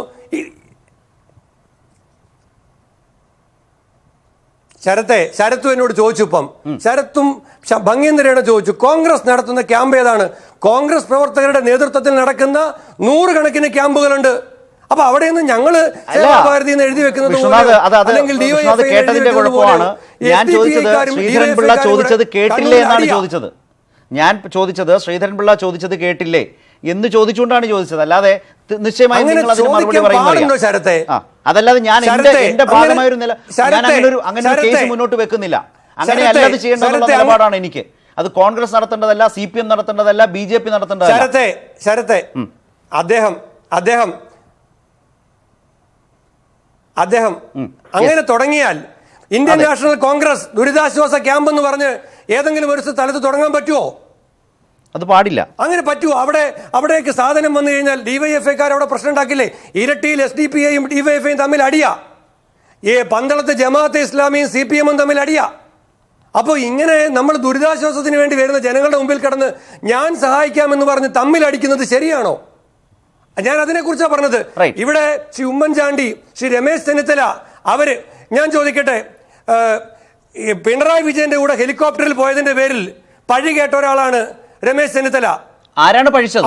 കാരണം ഉമ്മൻചാണ്ടിയും രമേശ് ചെന്നിത്തലയ്ക്കും പക്ഷേ മുഖ്യമന്ത്രി വിഷ്ണുനാഥ് ആരാണ് പഴിച്ചത്? അതൊരു വലിയ സീരിയസ് ആയ ഒരു വാദമാണ്. ആരാണ് പഴിച്ചത് അദ്ദേഹം? ഹെലികോപ്റ്ററിൽ പോകേണ്ട കാര്യമില്ല.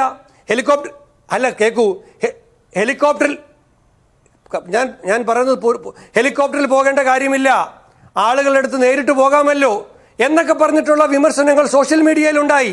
ഞങ്ങളുടെ പാർട്ടി രമേശ് ചെന്നിത്തല മുഖ്യമന്ത്രിയോടൊപ്പം പോയത് ശരിയാണെന്ന് നിലപാടെടുത്ത പാർട്ടിയാണ്. ഞങ്ങളുടെ പാർട്ടിയുടെ നിലപാടാണ് പറഞ്ഞത്. രണ്ടാമത്തെ കാര്യം, അങ്ങനെ ഒരുമിച്ച് നിൽക്കുമ്പോ ഇതാണ് നിങ്ങൾ ക്യാമ്പ് തുടങ്ങിയോ, നിങ്ങൾ വിതരണം ചെയ്തോ, ഞങ്ങൾ കൊടുത്തോ, ഇത് ഇങ്ങനെയാണോ നമ്മൾ പുതിയ കേരളം ഉണ്ടാക്കുന്നത്? ഒരു തരത്തിലും ഇത് ശരിയല്ല. അങ്ങനെ ഒരു വാദഗതി ഉന്നയിക്കാൻ പാടില്ലായിരുന്നു എന്ന് പറയുന്ന ആളാണോ റഹീം? അതുപോലെ തന്നെ അദ്ദേഹം ഉന്നയിക്കുന്ന ചില വിമർശനങ്ങൾ അതിനകത്ത് വേറെയും അല്ല. ഇതിനകത്ത് ഒരു ഘട്ടത്തിലും രാഷ്ട്രീയമായി നമ്മൾ ഇതിനെ വേർതിരിക്കാൻ പാടില്ല. ഇപ്പോൾ സന്നദ്ധ സംഘടനകളും അവരുടെ പ്രവർത്തകരും നിരവധിയായിട്ടുള്ള ആളുകൾ വാട്സാപ്പ് കൂട്ടായ്മ മുതൽ പ്രാദേശിക കൂട്ടായ്മകൾ ഉൾപ്പെടെ എല്ലാവരും ഇറങ്ങുന്നുണ്ട്, സ്കൂൾ കൂട്ടായ്മകൾ ഉൾപ്പെടെ.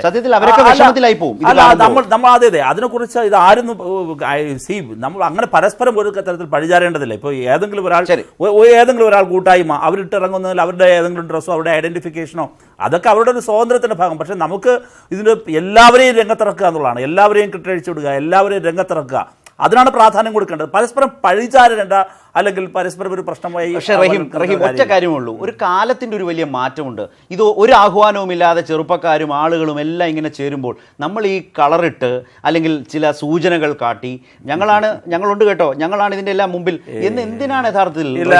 അത് അങ്ങനെ ഉണ്ടെങ്കിൽ ചെറിയ പ്രാദേശികമായ ചെറിയ മനസ്സുകൾക്ക് ഉടമകളാണെങ്കിൽ പോലും നിങ്ങൾ നേതാക്കൾ അത് തിരുത്തണം. തെറ്റി ഒരു മിനിറ്റ് ശ്രദ്ധിക്കും. എനിക്കറിയില്ല, ഇത് നമ്മൾ തന്നെ അങ്ങനെ എടുക്കരുത്. ഇപ്പോൾ നിങ്ങൾ പറഞ്ഞല്ലോ വാട്സാപ്പ് കൂട്ടായ്മകൾ ഉൾപ്പെടെയുള്ളവർ ഞാൻ കണ്ടിട്ടുണ്ട്. പലരുടെയും അവരുടെ പേഴ്സണൽ ഐഡന്റിറ്റിയിൽ വരുന്ന ഞാൻ കണ്ടിട്ടുണ്ട്. നിങ്ങൾ ഈ പറയുന്ന കുപ്പായവും ഒക്കെ ക്യാപ്പും എല്ലാം വെച്ച് വരുന്ന ഞാൻ കണ്ടിട്ടുണ്ട്. ഇന്ന് രാവിലെയും കണ്ടു ഒരു വാഹനത്തിന്റെ മുകളിൽ പോകുന്ന ഒരു ടീമിനെ. അതിലേക്ക് നമ്മൾ എന്തിനാ പോകുന്നത്? ഇപ്പോൾ ബാനർ ഇല്ലാതെ പോകുന്ന ഒരു വാഹനവും ഞാൻ കണ്ടിട്ടില്ല. കൃത്യമായ അവര് തമ്മിൽ സംഘർഷം ഉണ്ടാകുന്നില്ല. പക്ഷേ രാഷ്ട്രീയം വരുമ്പോൾ നേരത്തെ വിശ്വനാഥ് പറഞ്ഞതുപോലെ രാഷ്ട്രീയ സംഘർഷങ്ങൾ ഉണ്ടാകുന്നു. ആവശ്യമില്ലാത്ത നിലയിലേക്ക് ഒരു ക്യാമ്പുകളെ മാറ്റേണ്ടതുണ്ടോ? വളരെ സീരിയസ് ആയി സർവകക്ഷി യോഗം അത് എടുത്തിരുന്നു റഹീം. അല്ല, ഒരു കാര്യം ഇതിനകത്ത് ഇരിട്ടിയിലൊരു സംഭവമാണ് നമ്മുടെ മുമ്പിലുള്ളത്. ഇരിട്ടിയിൽ ക്യാമ്പിനകത്ത് വളരെ ബോധപൂർവ്വം ചെന്ന് കയറി പ്രശ്നമുണ്ടാക്കുന്നതിന് വേണ്ടി SDPI ആണ് ശ്രമിച്ചത്.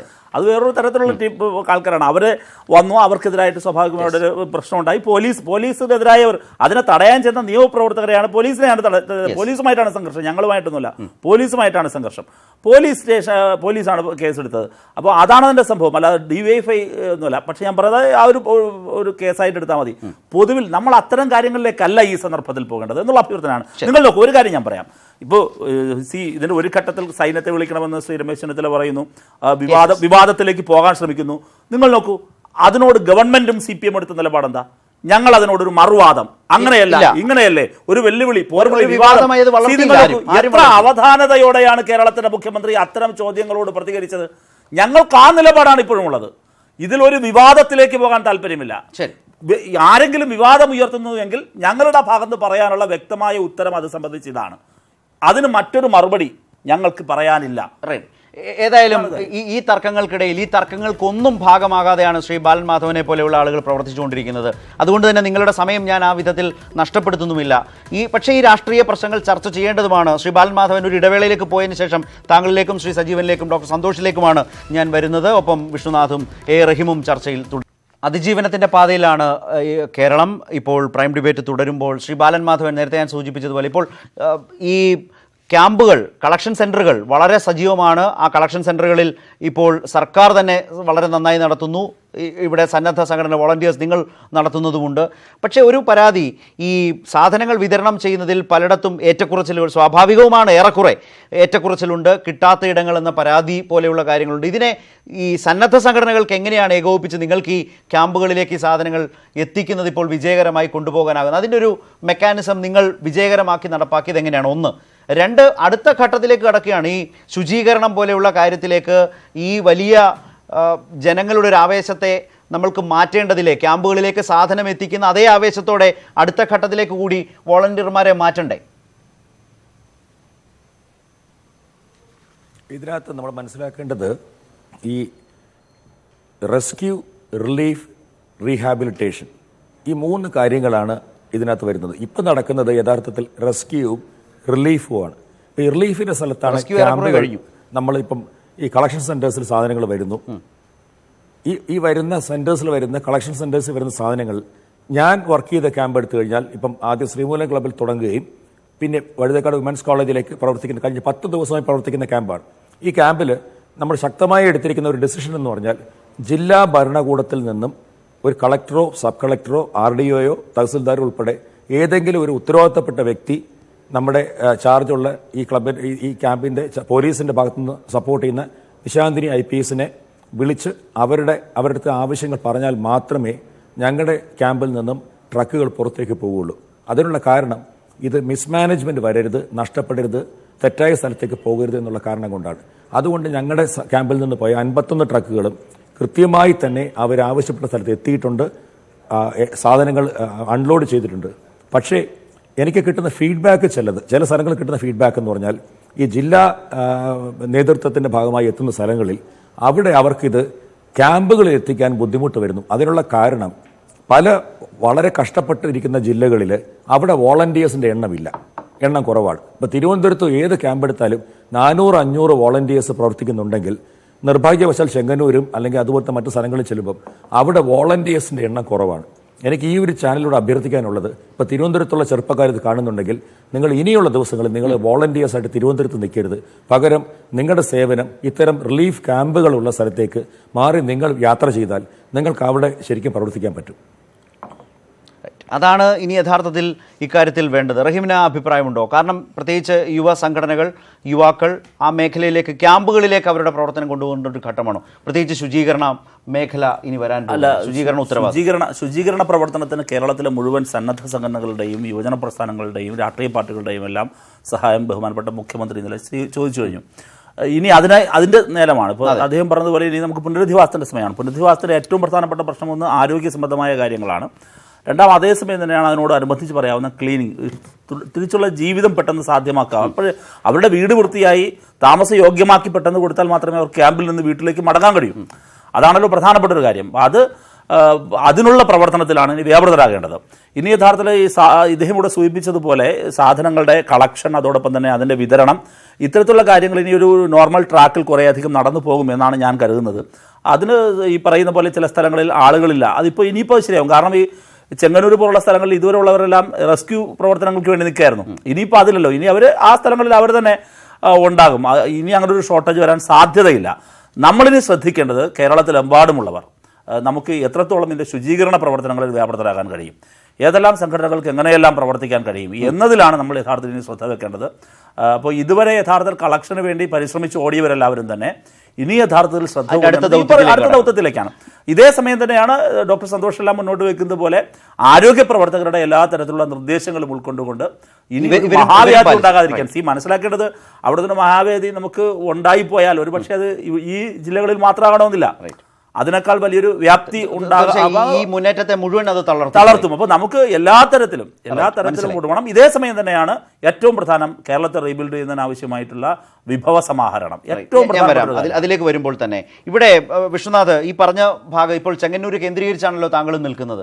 ഈ ശുചീകരണം, അത് വീടുകളുടെ സുരക്ഷിതത്വം ഉറപ്പാക്കിയുള്ള വീടുകൾ ശുചീകരിക്കണം, പരിസരം ശുചീകരിക്കണം, അതുപോലെ തന്നെ കിണറുകൾ, ഇതെല്ലാം ഉണ്ട്.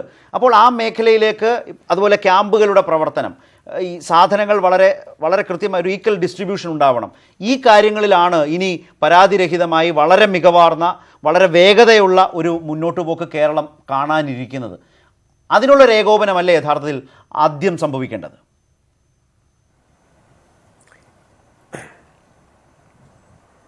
നേരത്തെ അദ്ദേഹം പറഞ്ഞ പോലെ ഈ റെസ്ക്യൂ, റിലീഫ്, റീഹാബിലിറ്റേഷൻ, അതിൽ റെസ്ക്യൂവിൻ്റെ ഭാഗം അവസാനിച്ചിട്ട് അങ്ങനെ വരുന്നതേ ഉള്ളൂ, അവസാന ഘട്ടത്തിലാണ്. അതിൽ ഈ റീഹാബിലിറ്റേഷന് മുമ്പ് തന്നെ റിലീഫ് ഇത്തവണ ഇച്ചിരി നീണ്ടുപോകാനുള്ള ഒരു സാധ്യതയുണ്ട്. സാധാരണ റിലീഫ് ക്യാമ്പുകൾ വേഗത്തിൽ അവസാനിക്കുന്നതാണ്. ഞാനിന്ന് ചെങ്ങന്നൂരിലെ ഒരുപാട് ക്യാമ്പുകളിൽ നേരിട്ട് പോയി ആളുകളുമായി ആശയവിനിമയം നടത്തിയതാണ്. അവരിന്ന് മനസ്സിലാക്കാൻ കഴിഞ്ഞ ഒരുപാട് കാര്യങ്ങൾ, കാരണം വീട് തന്നെ പൂർണ്ണമായും നഷ്ടപ്പെട്ടു പോയ ഒരുപാട് ആളുകളുണ്ട്. അപ്പം ഈ ക്ലീനിങ് എന്ന് പറയുമ്പോൾ ക്ലീൻ ചെയ്യാൻ അവിടെ വീടില്ലാത്ത സ്ഥലങ്ങളാണ് കുറേ അധികം സ്ഥലങ്ങൾ. ക്ലീൻ ചെയ്തിട്ട് താമസിക്കാൻ കഴിയില്ല. താമസയോഗ്യമല്ലാത്ത വീടുകൾ മാറിയതുണ്ട്. അവിടെ എന്ത് ക്ലീനിങ് ആണ്? അപ്പം അവരെ ഈ ക്യാമ്പ് കഴിഞ്ഞാലും പുനരധിവസിപ്പിക്കാനുള്ള കോമൺ സെൻറ്റേഴ്സ് നമുക്ക് അത്തരം പഞ്ചായത്തുകളിൽ ഉണ്ടാക്കേണ്ടി വരും. ഈ കൊടുക്കുന്ന ഭക്ഷണവും കാര്യങ്ങളുമെല്ലാം കുറച്ചു കാലത്തേക്കൂടെ അവർക്ക് അവിടെ കൊടുക്കേണ്ടി വരും. കാരണം പെട്ടെന്നൊന്നും ഇനി അവർക്ക് അവരുടെ ജീവിതമാർഗത്തിലേക്ക് തിരിച്ചു പോകാൻ കഴിയാത്തൊരു സാഹചര്യമുണ്ട്. പിന്നെ പലരും ഇന്ന് ക്യാമ്പിൽ നിന്ന് പറഞ്ഞൊരു ആശങ്ക കിണറുകളെ സംബന്ധിച്ചിട്ടാണ്. കിണറുകൾ മുഴുവൻ പൊല്യൂട്ടഡായി പോയി. അപ്പം വീടുകളിലേക്ക് മാറി ചെന്ന് വീട് ക്ലീൻ ചെയ്തു എന്നിരിക്കട്ടെ, വെള്ളം കുടിക്കാനുള്ള മാർഗം പോലും ഇല്ലാത്തൊരവസ്ഥയാണ്. അപ്പം അത് കിണറുകൾ ശുചീകരിച്ചു എടുക്കണം. പിന്നെ ഒരുപാട്, ഇപ്പം ഞാനൊരു സ്ഥലത്ത് നിൽക്കുമ്പം 40 ഒരു പന്നി ഫാമിൽ നിന്ന് 90 പന്നികൾ ചത്ത് അഴുകി ചീഞ്ഞളിഞ്ഞ് നാട്ടുകാരെല്ലാം കൂടെ പ്രശ്നം ഉണ്ടാക്കി നിൽക്കുകയാണ്. ഒരു ടൗണിലെ ഒരു വ്യാപാര സ്ഥാപനത്തിൻ്റെ ഉടമ നടത്തുന്ന സ്ഥാപനമാണ്. അത് ചീഞ്ഞളിഞ്ഞിരിക്കുകയാണ്. ഇങ്ങനെ ഇതുമൂലം ഉണ്ടാകാൻ സാധ്യതയുള്ള പകർച്ചവ്യാധികൾ, അത് ഈ ആളുകളെ അത്തരം ജനവാസ കേന്ദ്രങ്ങളിലോട് ചേർന്നാണ് ഇതൊക്കെ ഉള്ളത്. നമ്മുടെ നാട്ടിലെ സ്ഥിതി അറിയാമല്ലോ.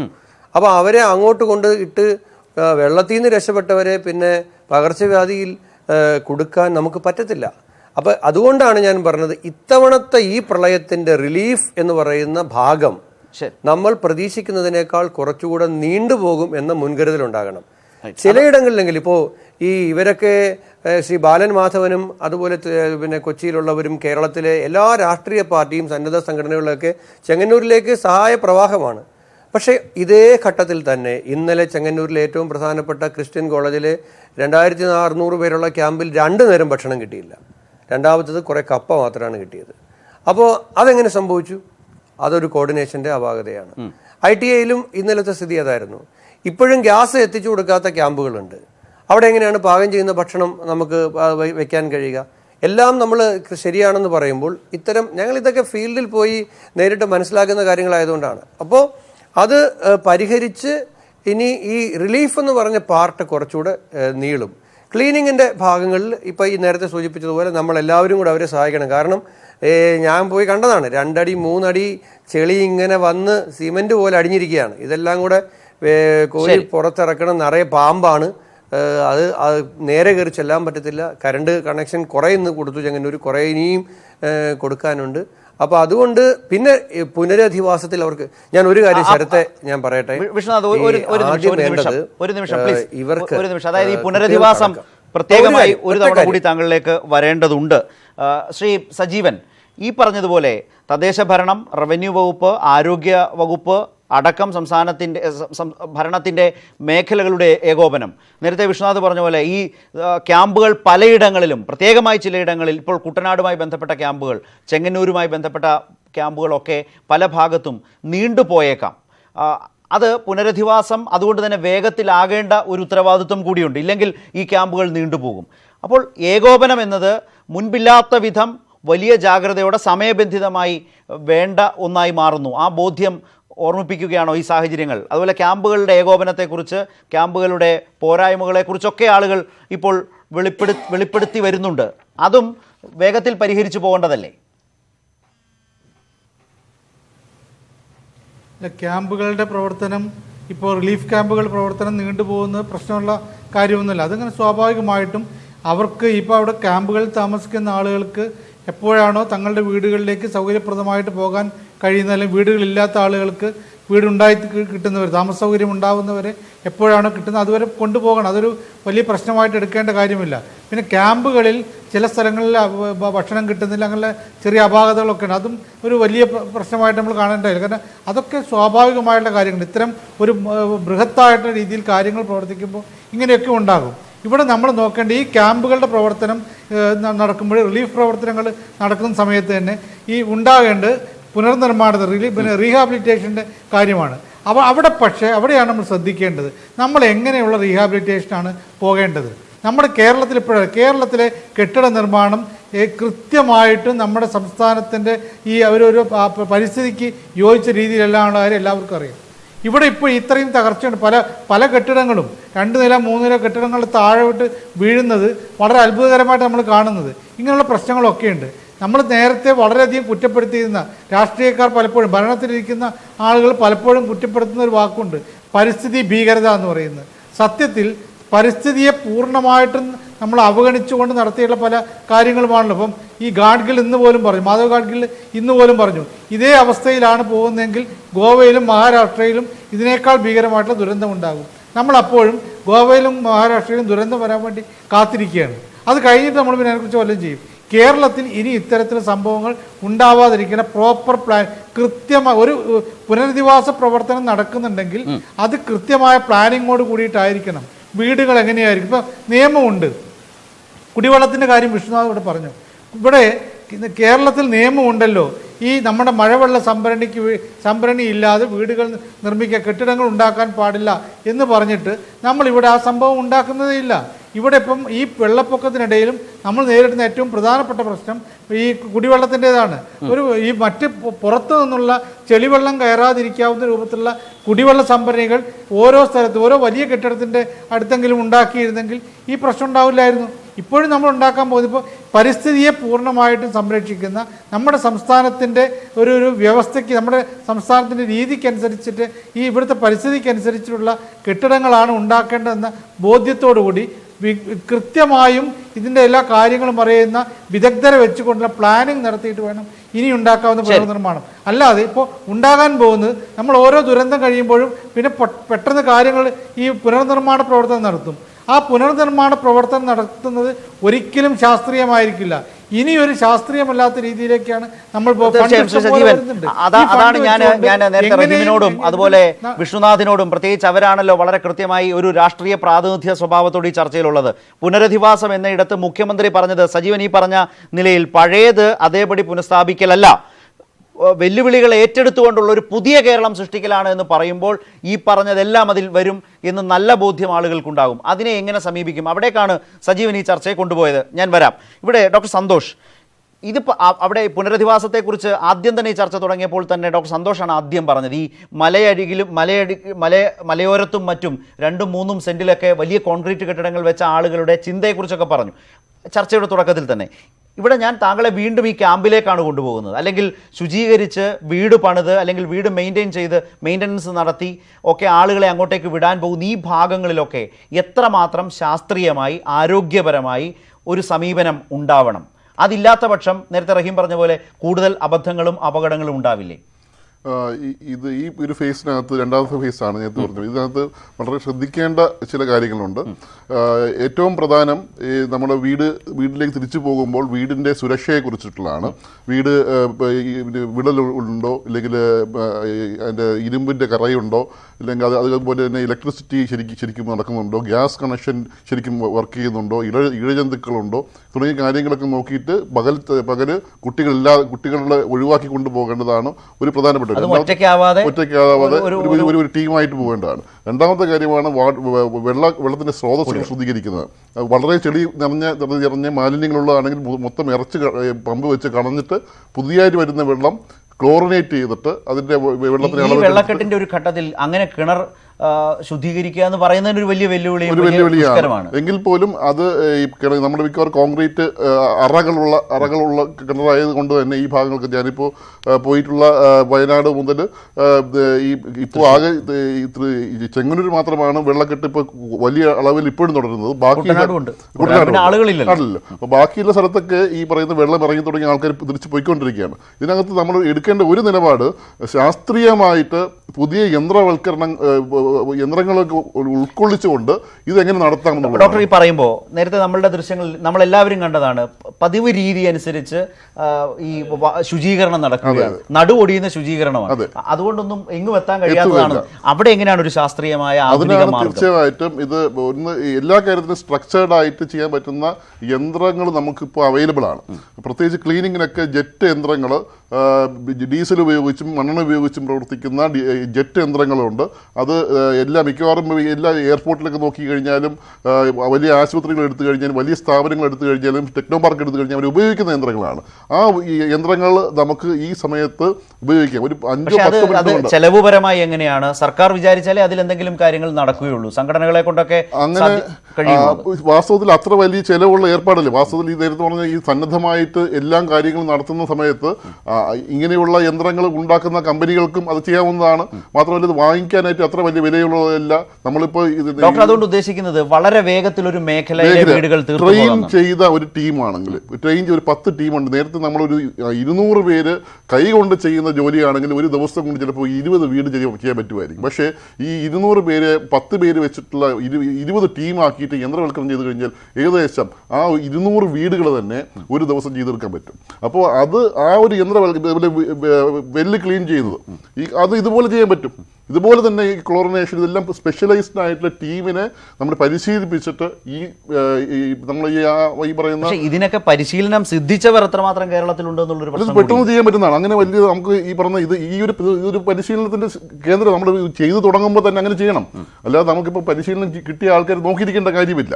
അത് ഈ ഒരു അവസരത്തിൽ അത് ഉപയോഗിച്ചുകൊണ്ട് ഒരു ട്രെയിനിങ്ങും അതിന്റെ ഭാഗമായി നടക്കും. ഒരു പെട്ടെന്ന് ട്രെയിനിങ് അങ്ങനെയാണെങ്കിൽ ഈ ക്യാമ്പുകൾ കേന്ദ്രീകരിച്ച് ചെയ്യേണ്ട കാര്യങ്ങൾ ചെയ്യേണ്ട രീതി കൃത്യമായി ഈ ദുരന്തബാധ രീതി ടെലിവിഷനൊന്നും ഈ സാഹചര്യത്തിൽ ആരും കാണുന്നില്ല. ഇതിൽ വരുന്ന പരസ്യങ്ങളും കാണുന്നില്ല, ഇതിലെ മുന്നറിയിപ്പുകളും കാണുന്നില്ല. ആകെ അവർ ആശ്രയിക്കാവുന്ന അവരെ അറിയിക്കാൻ കഴിയുന്ന ഈ ക്യാമ്പുകൾ കേന്ദ്രീകരിച്ചല്ലേ? അല്ല, ക്യാമ്പുകൾ ഞാൻ പറഞ്ഞത് ഈ ചെങ്ങന്നൂർ മാത്രമാണ് ഇപ്പോൾ ക്യാമ്പുകൾ അത്ര വലിയ തോതിൽ തുടരുന്നത്. ബാക്കി എല്ലാ സ്ഥലത്തും ഞാനിപ്പോൾ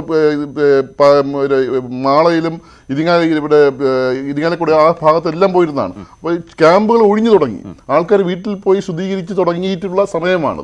ഈ സമയത്താണ് നമ്മളത് അവർക്ക് ഏറ്റവും കൂടുതൽ സഹായകരമാകേണ്ടത്. അതുപോലെ തന്നെ ചെറിയ തോതിലുള്ള അവർക്കുള്ള സാമ്പത്തിക സഹായം അത് വലിയ അത്യാവശ്യമായിട്ടുള്ള സമയമാണ്. ചെറിയ തോതിലുള്ള സാമ്പത്തിക സഹായം, അതായത് എല്ലാവരും ഈ പറഞ്ഞ അവർക്കുള്ള എല്ലാ നഷ്ടങ്ങളും കണക്കാക്കിക്കൊണ്ടുള്ള ഫുൾ പാക്കേജ് അല്ല ഉദ്ദേശിക്കുന്നത്. കാരണം ഇതൊക്കെ എന്തെങ്കിലും സാധനം അത്യാവശ്യമായി വാങ്ങിക്കേണ്ടതുണ്ടെങ്കിൽ സാമാന്യമായ പോക്കറ്റ് മണി അത് കൊടുക്കുന്നത്. അതുപോലെ നോൺ ഫുഡ് ഐറ്റംസ് എന്ന് പറഞ്ഞിട്ടുള്ള കമ്പിളി പുതപ്പുകൾ, വസ്ത്രങ്ങൾ ഇതൊക്കെ ഡിസ്ട്രിബ്യൂട്ട് ചെയ്യാനായിട്ട് നമ്മൾ ഇപ്പോൾ ചെയ്യുന്ന പോലെ റാൻഡമായി ചെയ്യാതെ ഡിസ്ട്രിബ്യൂഷൻ സെന്റേഴ്സ് തുടങ്ങണം. ഡിസ്ട്രിബ്യൂഷൻ സെന്റേഴ്സ് തുടങ്ങിയിട്ട് നമ്മൾ ഇതുപോലെ ഇപ്പോൾ കളക്ടറേറ്റ് കേന്ദ്രീകരിച്ചല്ലേ ഡിസ്ട്രിബ്യൂഷൻ സെന്റേഴ്സ് ഉള്ളത്. ഡിസ്ട്രിബ്യൂഷൻ സെന്റേഴ്സ് അങ്ങനെ ജില്ലാതലത്തിലുണ്ട്. ജില്ലാതലത്തിൽ ഇത് വാങ്ങിക്കുന്ന സ്ഥലങ്ങളാണ് നമുക്ക് ഇപ്പോൾ ഉള്ളത്. ഇത് വാങ്ങിക്കുന്ന സ്ഥലങ്ങളാണ്. അതായത് ഇതെല്ലാം കളക്ട് ചെയ്ത് കൊണ്ട് അടുക്കി വെച്ച് നമ്മൾ സോർട്ട് ചെയ്ത് വെക്കുന്ന സെന്ററിനപ്പുറത്തേക്ക് നേരത്തെ പറഞ്ഞ പോലെ തന്നെ ഒരു ഡിസ്ട്രിബ്യൂട്ട് ചെയ്യുന്ന എങ്ങനെയാണെന്നുള്ളത്. കാരണം ഒരു പ്രയോറിറ്റി അനുസരിച്ച് ഡിസ്ട്രിബ്യൂട്ട് ചെയ്യുന്നത്. എല്ലാവർക്കും ഒരാൾ തന്നെ 3 പ്രാവശ്യം വാങ്ങിക്കാം, 4 പ്രാവശ്യം, ഇതൊക്കെ സംഭവിക്കുന്നുണ്ട്. അത് എങ്ങനെ ഒഴിവാക്കാന്നുള്ളത് ശാസ്ത്രീയമായിട്ട് ഇങ്ങനെയുള്ള ഡിസ്ട്രിബ്യൂഷൻ സെന്റേഴ്സ് എങ്ങനെ നടത്താമെന്ന് നമ്മൾ നോക്കേണ്ടത്. അത് ഈ പറഞ്ഞ പല ദുരന്തങ്ങളിലും അങ്ങനെയാണ് അത് ഓർഗനൈസ് ചെയ്തത്. ഒരു ലിസ്റ്റൊക്കെ എടുത്തിട്ട് നാട്ടുകാരുടെ സഹായത്തോടെ ജനാധിപത്യപരമായി തന്നെ ആർക്കൊക്കെയാണ് പ്രയോറിറ്റി കൊടുക്കേണ്ടതെന്ന് തീരുമാനിച്ച് അങ്ങനെയാണെങ്കിൽ ഈ ദുരിതാശ്വാസ ക്യാമ്പിലെ ഒരു റൂം എടുത്താൽ, ഒരു പ്രദേശം എടുത്താൽ അതിനൊരു കൺവീനറെ അത് അങ്ങനെ വെച്ചിട്ട് അങ്ങനെ ഒരു പ്രയോറിറ്റി നോക്കിയിട്ട് ആണ് കൊടുക്കുക. അപ്പോൾ എല്ലാവർക്കും കിട്ടിയെന്ന് ഉറപ്പുവരുത്താനും കഴിയും. മാത്രമല്ല ജനപ്രതിനിധികൾക്ക് അതോടൊപ്പം തന്നെ വില്ലേജ് ഓഫീസർ, അവിടുത്തെ ജീവനക്കാർ എല്ലാം വലിയ അവരെല്ലാം കൂടെ ചേർത്തുകൊണ്ട് ഒരു ജനാധിപത്യപരമായി തന്നെ നമ്മളത് ഓർഗനൈസ് ചെയ്യേണ്ടതാണ്. അപ്പോൾ ഈ കാര്യങ്ങളിൽ കൂടുതൽ ശാസ്ത്രീയമായിട്ടുള്ള ഒരു അഭാവം വെച്ചുകൊണ്ട് നമുക്കിപ്പോൾ റെസ്ക്യൂ നടന്നു കഴിഞ്ഞാൽ എല്ലാവരും കൂടെ ഓടിക്കൂടി ചെയ്തതാണ്. പക്ഷേ അടുത്ത ഫേസ് അങ്ങനെ ആ ഓടിക്കൂടൽ ഇതിലുണ്ടാവില്ല. അല്ല, ഇത് കുറച്ചുകൂടി രണ്ട് തരത്തിൽ കാണും. അല്ല, നേരത്തെ ശ്രീ വിശ്വനാഥ് പറഞ്ഞ കാര്യം, ഡോക്ടർ സന്തോഷ് പറഞ്ഞ കാര്യത്തിൽ ഒരു കാര്യം, ഇനി പുനരധിവാസത്തിനെ സംബന്ധിച്ച് സർക്കാരിന്റെ മുമ്പിൽ കൃത്യമായൊരു പാക്കേജ് ഉണ്ട്. പാക്കേജ് മീൻസ് കൃത്യമായ മാർഗ്ഗരേഖയുണ്ട്, ഒരു സ്റ്റെപ്പ് ബൈ സ്റ്റെപ്പ് എന്തെല്ലാം ചെയ്യാം എന്ന് കൃത്യമായുണ്ട്. നമുക്കിപ്പോൾ വീടില്ലാത്തവർ എവിടേക്ക് പോകുമെന്ന് അദ്ദേഹം ഇവിടെ ഒരു ആൻസൈറ്റി പ്രകടിപ്പിച്ചു. അങ്ങനെയില്ല, വീടില്ലാത്തവർ എത്ര കാലം വേണമെങ്കിലും ക്യാമ്പ് നീളും. പല താമസിക്കുന്ന സ്ഥലത്തായിരിക്കില്ല, അവർക്ക് മറ്റൊരു താൽക്കാലിക ഷെൽട്ടർ ഉണ്ടാകും. ആ ഷെൽട്ടർ ഉണ്ടാവുമല്ലോ. അപ്പൊ ഇത്തരം കാര്യങ്ങളൊക്കെ സർക്കാർ റെസ്പോൺസിബിൾ ആണ്. ഇവിടെയെല്ലാം നമ്മൾ റഹീം, ഇന്നലെ ഞങ്ങൾ ഈ സംഭവം വന്നപ്പോൾ ഒരു പുതിയ ആലോചന മുന്നോട്ട് വെച്ചു. ഹൃദയം തുറക്കാം, വീട് തുറക്കാം. എന്തൊരു റെസ്പോൺസ് ആയിരുന്നു എന്നറിയുമോ? ഞങ്ങളുടെ ഒഴിഞ്ഞ വീടുകളുണ്ട്, നിങ്ങൾക്ക് ആവശ്യമുള്ള അത്രയും താമസിക്കാം. ഞങ്ങൾ ആ ലിസ്റ്റ് എടുത്തു, നമ്പർ എടുത്തു, അഡ്രസ്സ് എടുത്തു, ഇപ്പൊ സർക്കാരിലേക്ക് കൊടുക്കുകയാണ്. ഈ പറയുന്നില്ല, ക്യാമ്പുകളല്ലാതെയും ഒരു പുതിയ സാഹചര്യം. അങ്ങനെ ഒരുപാട് പേരുണ്ട്. അതുപോലെ സ്ഥാപനങ്ങൾ തുറന്നിട്ട് കൊടുത്ത ഒരുപാട് പേരുണ്ട്. ഇനിയും അത് സാധ്യമാകും. ഇനിയും അതുകൊണ്ട് അത്ര പ്രശ്നമല്ല. ഇവിടെ വരുന്നൊരു പ്രധാനപ്പെട്ട പ്രശ്നം ഈ റീഹാബിലിറ്റേഷൻ വേഗതയിൽ, ഇതെല്ലാം വേഗതയിൽ വിഭവം പ്രധാനപ്പെട്ട ഒരു പ്രശ്നമാണ്. ചെറിയ സാമ്പത്തിക സഹായത്തിന്റെ കാര്യം താങ്കൾ പറഞ്ഞു. ഇപ്പോൾ ഒരു പ്രശ്നം, ഉപജീവന മാർഗങ്ങൾ ഇപ്പോൾ പാലിനെ ആശ്രയിച്ച് ജീവിച്ചിരുന്നവരുണ്ടാകും, കോഴിയെ ആശ്രയിച്ച്, എല്ലാം പോയി. ഇതെല്ലാം ജീവിതം പുതുക്കിപ്പണിയാൻ ഇതെല്ലാം നമുക്ക് ആവശ്യമായ ഒരു പ്രധാനപ്പെട്ട കാര്യം പണമാണ്, വിഭവ സമാഹരണം. മുഖ്യമന്ത്രിയുടെ ദുരിതാശ്വാസ നിധിയിലേക്ക് ഇന്ത്യക്കകത്തു നിന്നും പുറത്തു നിന്നും ഒരുപാട് പേർ സഹായിക്കുന്നുണ്ട്. അത് നല്ല സൂചനയാണ്. അപ്പൊ ഇനി നമ്മൾ യഥാർത്ഥത്തിൽ ഇത്തരത്തിലുള്ള ഓർഗനൈസേഷണൽ വർക്കിനോടൊപ്പം തന്നെ ഓരോ മലയാളിയുടെയും കടമയായി ഈ മുഖ്യമന്ത്രിയുടെ ദുരിതാശ്വാസ നിധിയെ പെരുപ്പിക്കുക, അതിനെ ഫലപ്രദമായി എത്തിക്കുക എന്നുള്ള ഒരു, അതിന് നമുക്ക് എന്തെല്ലാം ബന്ധങ്ങൾ ഉപയോഗിക്കാൻ പറ്റും. ഇവിടെ ഇന്ന് യഥാർത്ഥത്തിൽ UAE 700 കോടി കൊടുത്തു എന്ന് പറയുന്നത് ഓരോ മലയാളിയെ സംബന്ധിച്ചും വളരെ അഭിമാനത്തോടെ അല്ലെങ്കിൽ വളരെ ചാരിതാർത്ഥ്യത്തോടു കൂടി ഓർക്കാൻ കഴിയുന്ന അവിടെ ശ്രീ ബാലമാധവൻ. പക്ഷേ ശ്രീ ഡോക്ടർ സന്തോഷ് പറഞ്ഞ പോലെ ₹1 പോലും എടുക്കാനില്ലാതെ ഞങ്ങൾ മാളയിൽ സംസാരിക്കുമ്പോൾ ഒരു ആള് സംസാരിച്ചു തുടങ്ങി വളരെ വേഗം പൊട്ടിക്കരയുകയാണ്. നിന്ന നിപ്പിലാണ് ഇറങ്ങി ഓടേണ്ടി വന്നത്, ഇട്ടതല്ലാതെ ഒന്നുമില്ല, കയ്യിൽ ₹1 എടുക്കാനില്ല. അന്ന് പോക്കറ്റിലുണ്ടായിരുന്ന 2 ഗുളിക മാത്രമാണ്, അത് അപ്പോഴേ കഴിഞ്ഞു. ഒരുപാട് തരം രോഗങ്ങളുണ്ട്. നമ്മൾ ഈ റവന്യൂ സംവിധാനങ്ങളിലൂടെ ഇവരുടെ നഷ്ടമൊക്കെ തിട്ടപ്പെടുത്തി ഏതോ കാലത്ത്, അല്ലെങ്കിൽ ഇപ്പോൾ പഴയ പോലല്ല, കുറച്ചുകൂടി വേഗത്തിൽ സംഭവിച്ചാൽ പോലും അത് അവരിപ്പോൾ അനുഭവിക്കുന്ന ഒരു ദുരന്തത്തിന്, അവരനുഭവിക്കുന്ന ഒരു വലിയ അസ്ഥിരതയ്ക്ക് ഒരു പരിഹാരമാകുന്ന ഉടനടി സഹായം ഒന്ന് വേണ്ടതല്ലേ? 2, ഈ ദുരിതാശ്വാസ പ്രവർത്തനങ്ങളിൽ, ശുചീകരണ പ്രവർത്തനങ്ങളിൽ ആധുനിക യന്ത്രവൽകൃത രീതിയിലേക്ക് കേരളം പോകണ്ടേ? അപ്പോൾ അതിലേക്കൊക്കെ പോയാൽ മാത്രമല്ലേ ഇപ്പോൾ പറയുന്ന ഒരു പുതിയ കേരളത്തിലേക്കാണ് നമ്മൾ പോകുന്നത് എന്ന ബോധം ആളുകളിൽ ഉണ്ടാകും. അല്ലാതെ പതിവ് പോലെ തൊണ്ടൊരച്ചും ചെറിയ തരത്തിൽ ബക്കറ്റിൽ വെള്ളമെടുത്തും കഴുകിയാൽ എവിടെ തീരും, എവിടെ അവസാനിക്കും ഈ ശുചീകരണം?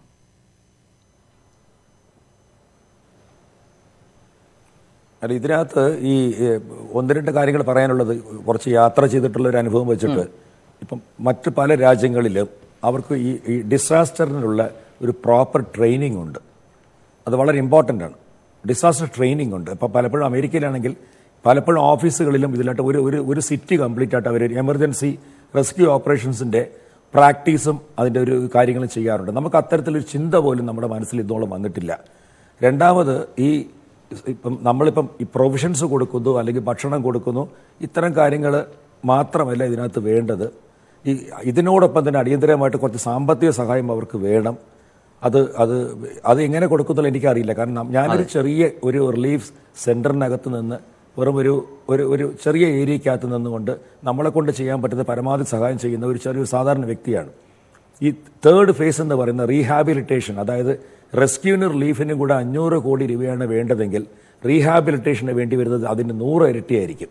ആ സമയത്ത് നമ്മൾ കുറച്ചുകൂടെ ഓർഗനൈസ്ഡ് ആയിട്ട്, ഇതൊരു പൊളിറ്റിക്കൽ മൂവായിട്ട് മാറാതെ ഇത്തരത്തിലുള്ള കാര്യങ്ങൾ അറിയാവുന്ന മാനേജ്മെന്റ് എക്സ്പെർട്സിനെ കൂടെ പങ്കെടുപ്പിച്ചുകൊണ്ട് അവരുടെ കൂടെ അഡ്വൈസോട് കൊടുക്കും. കാരണം ലോകത്ത് ഇതല്ല ആദ്യത്തെ ഡിസാസ്റ്റർ. ഇതിനു മുമ്പ് പല രാജ്യങ്ങളിലും പല സ്ഥലങ്ങളിലും ഡിസാസ്റ്റേഴ്സ് വന്നിട്ടുണ്ട്. അപ്പോൾ അതിൽ മാനേജ് ചെയ്ത് പരിചയമുള്ള ആൾക്കാരെ കൂടെ ഉൾപ്പെടുത്തി how to manage this properly, ഇതെങ്ങനെ ഡിസ്ട്രിബ്യൂഷൻ നടത്താം. റീബിൽഡിംഗ് എന്ന് പറയുന്നത് ഒരു പക്ഷേ എൻ്റെ ഒരു ചെറിയ അരിത്തമാറ്റിക് വെച്ച് നോക്കിക്കഴിഞ്ഞാൽ നമ്മുടെ കേരളം തിരിച്ചു വരാൻ മിനിമം ഒരു 5 കൊല്ലം എടുക്കും, ഉറപ്പാണ്. കാരണം അത്രയെങ്കിലും സമയം നമുക്ക് വേണ്ടി വരും. ഇതിൻ്റെ ഡാമേജും ഇമ്പാക്റ്റും വളരെ വലുതാണ്. അതിലേക്കുള്ള ഒരു എക്സ്പെർട്ട് ടീം. എനിക്ക് പ്രത്യേകം പറയാൻ തോന്നിയത്, ഈ കഴിഞ്ഞ ദിവസങ്ങളിൽ ഞാൻ കണ്ടത് യങ് സിവിൽ സർവീസ് ഓഫീസേഴ്സിൻ്റെ റോള് വളരെ വലുതായിരുന്നു. അവരെല്ലാം ഈ സാധാരണക്കാരുടെ ഊണും ഉറക്കവുമില്ലാതെ പ്രവർത്തിക്കുന്ന കളക്ടർമാരും അസിസ്റ്റന്റ് കളക്ടേഴ്സും സബ് കളക്ടേഴ്സും IRS ഓഫീസേഴ്സും ഒക്കെ ഈ ക്യാമ്പുകളിൽ ഓടി നടന്ന് വർക്ക് ചെയ്യുന്നുണ്ട്. അവർക്ക് കൂടുതൽ സ്വാതന്ത്ര്യം കൊടുക്കുക, കൂടുതൽ അധികാരം കൊടുക്കുക, അവരെ തടയാതെ ഒരു പൊളിറ്റിക്കൽ ആയിട്ടുള്ള ഒരു ഇൻ്റർവെൻഷൻ വരാതെ അവർക്ക് ഹെൽപ്പ് കൊടുക്കുക. കാരണം അവർ അത്രമാത്രം ആത്മാർത്ഥത്തോടെ ജോലി ചെയ്യുന്നുണ്ട്, അവർ കാര്യങ്ങൾ ചെയ്യുമെന്ന് എനിക്ക് തോന്നുന്നു. ശ്രീ വിശ്വനാഥിൻ്റെ അഭിപ്രായം ഇവിടെ പങ്കുവച്ച ഈ തരം ചില ആശങ്കകളും മുന്നോട്ട് പോക്കിലെ നിർദ്ദേശങ്ങളും വന്നല്ലോ. എനിക്കൊരു ഇടവേളയിലേക്ക് പോകും മുമ്പ് താങ്കളുടെ ഒരു ചെറിയ അഭിപ്രായം അതേക്കുറിച്ച്.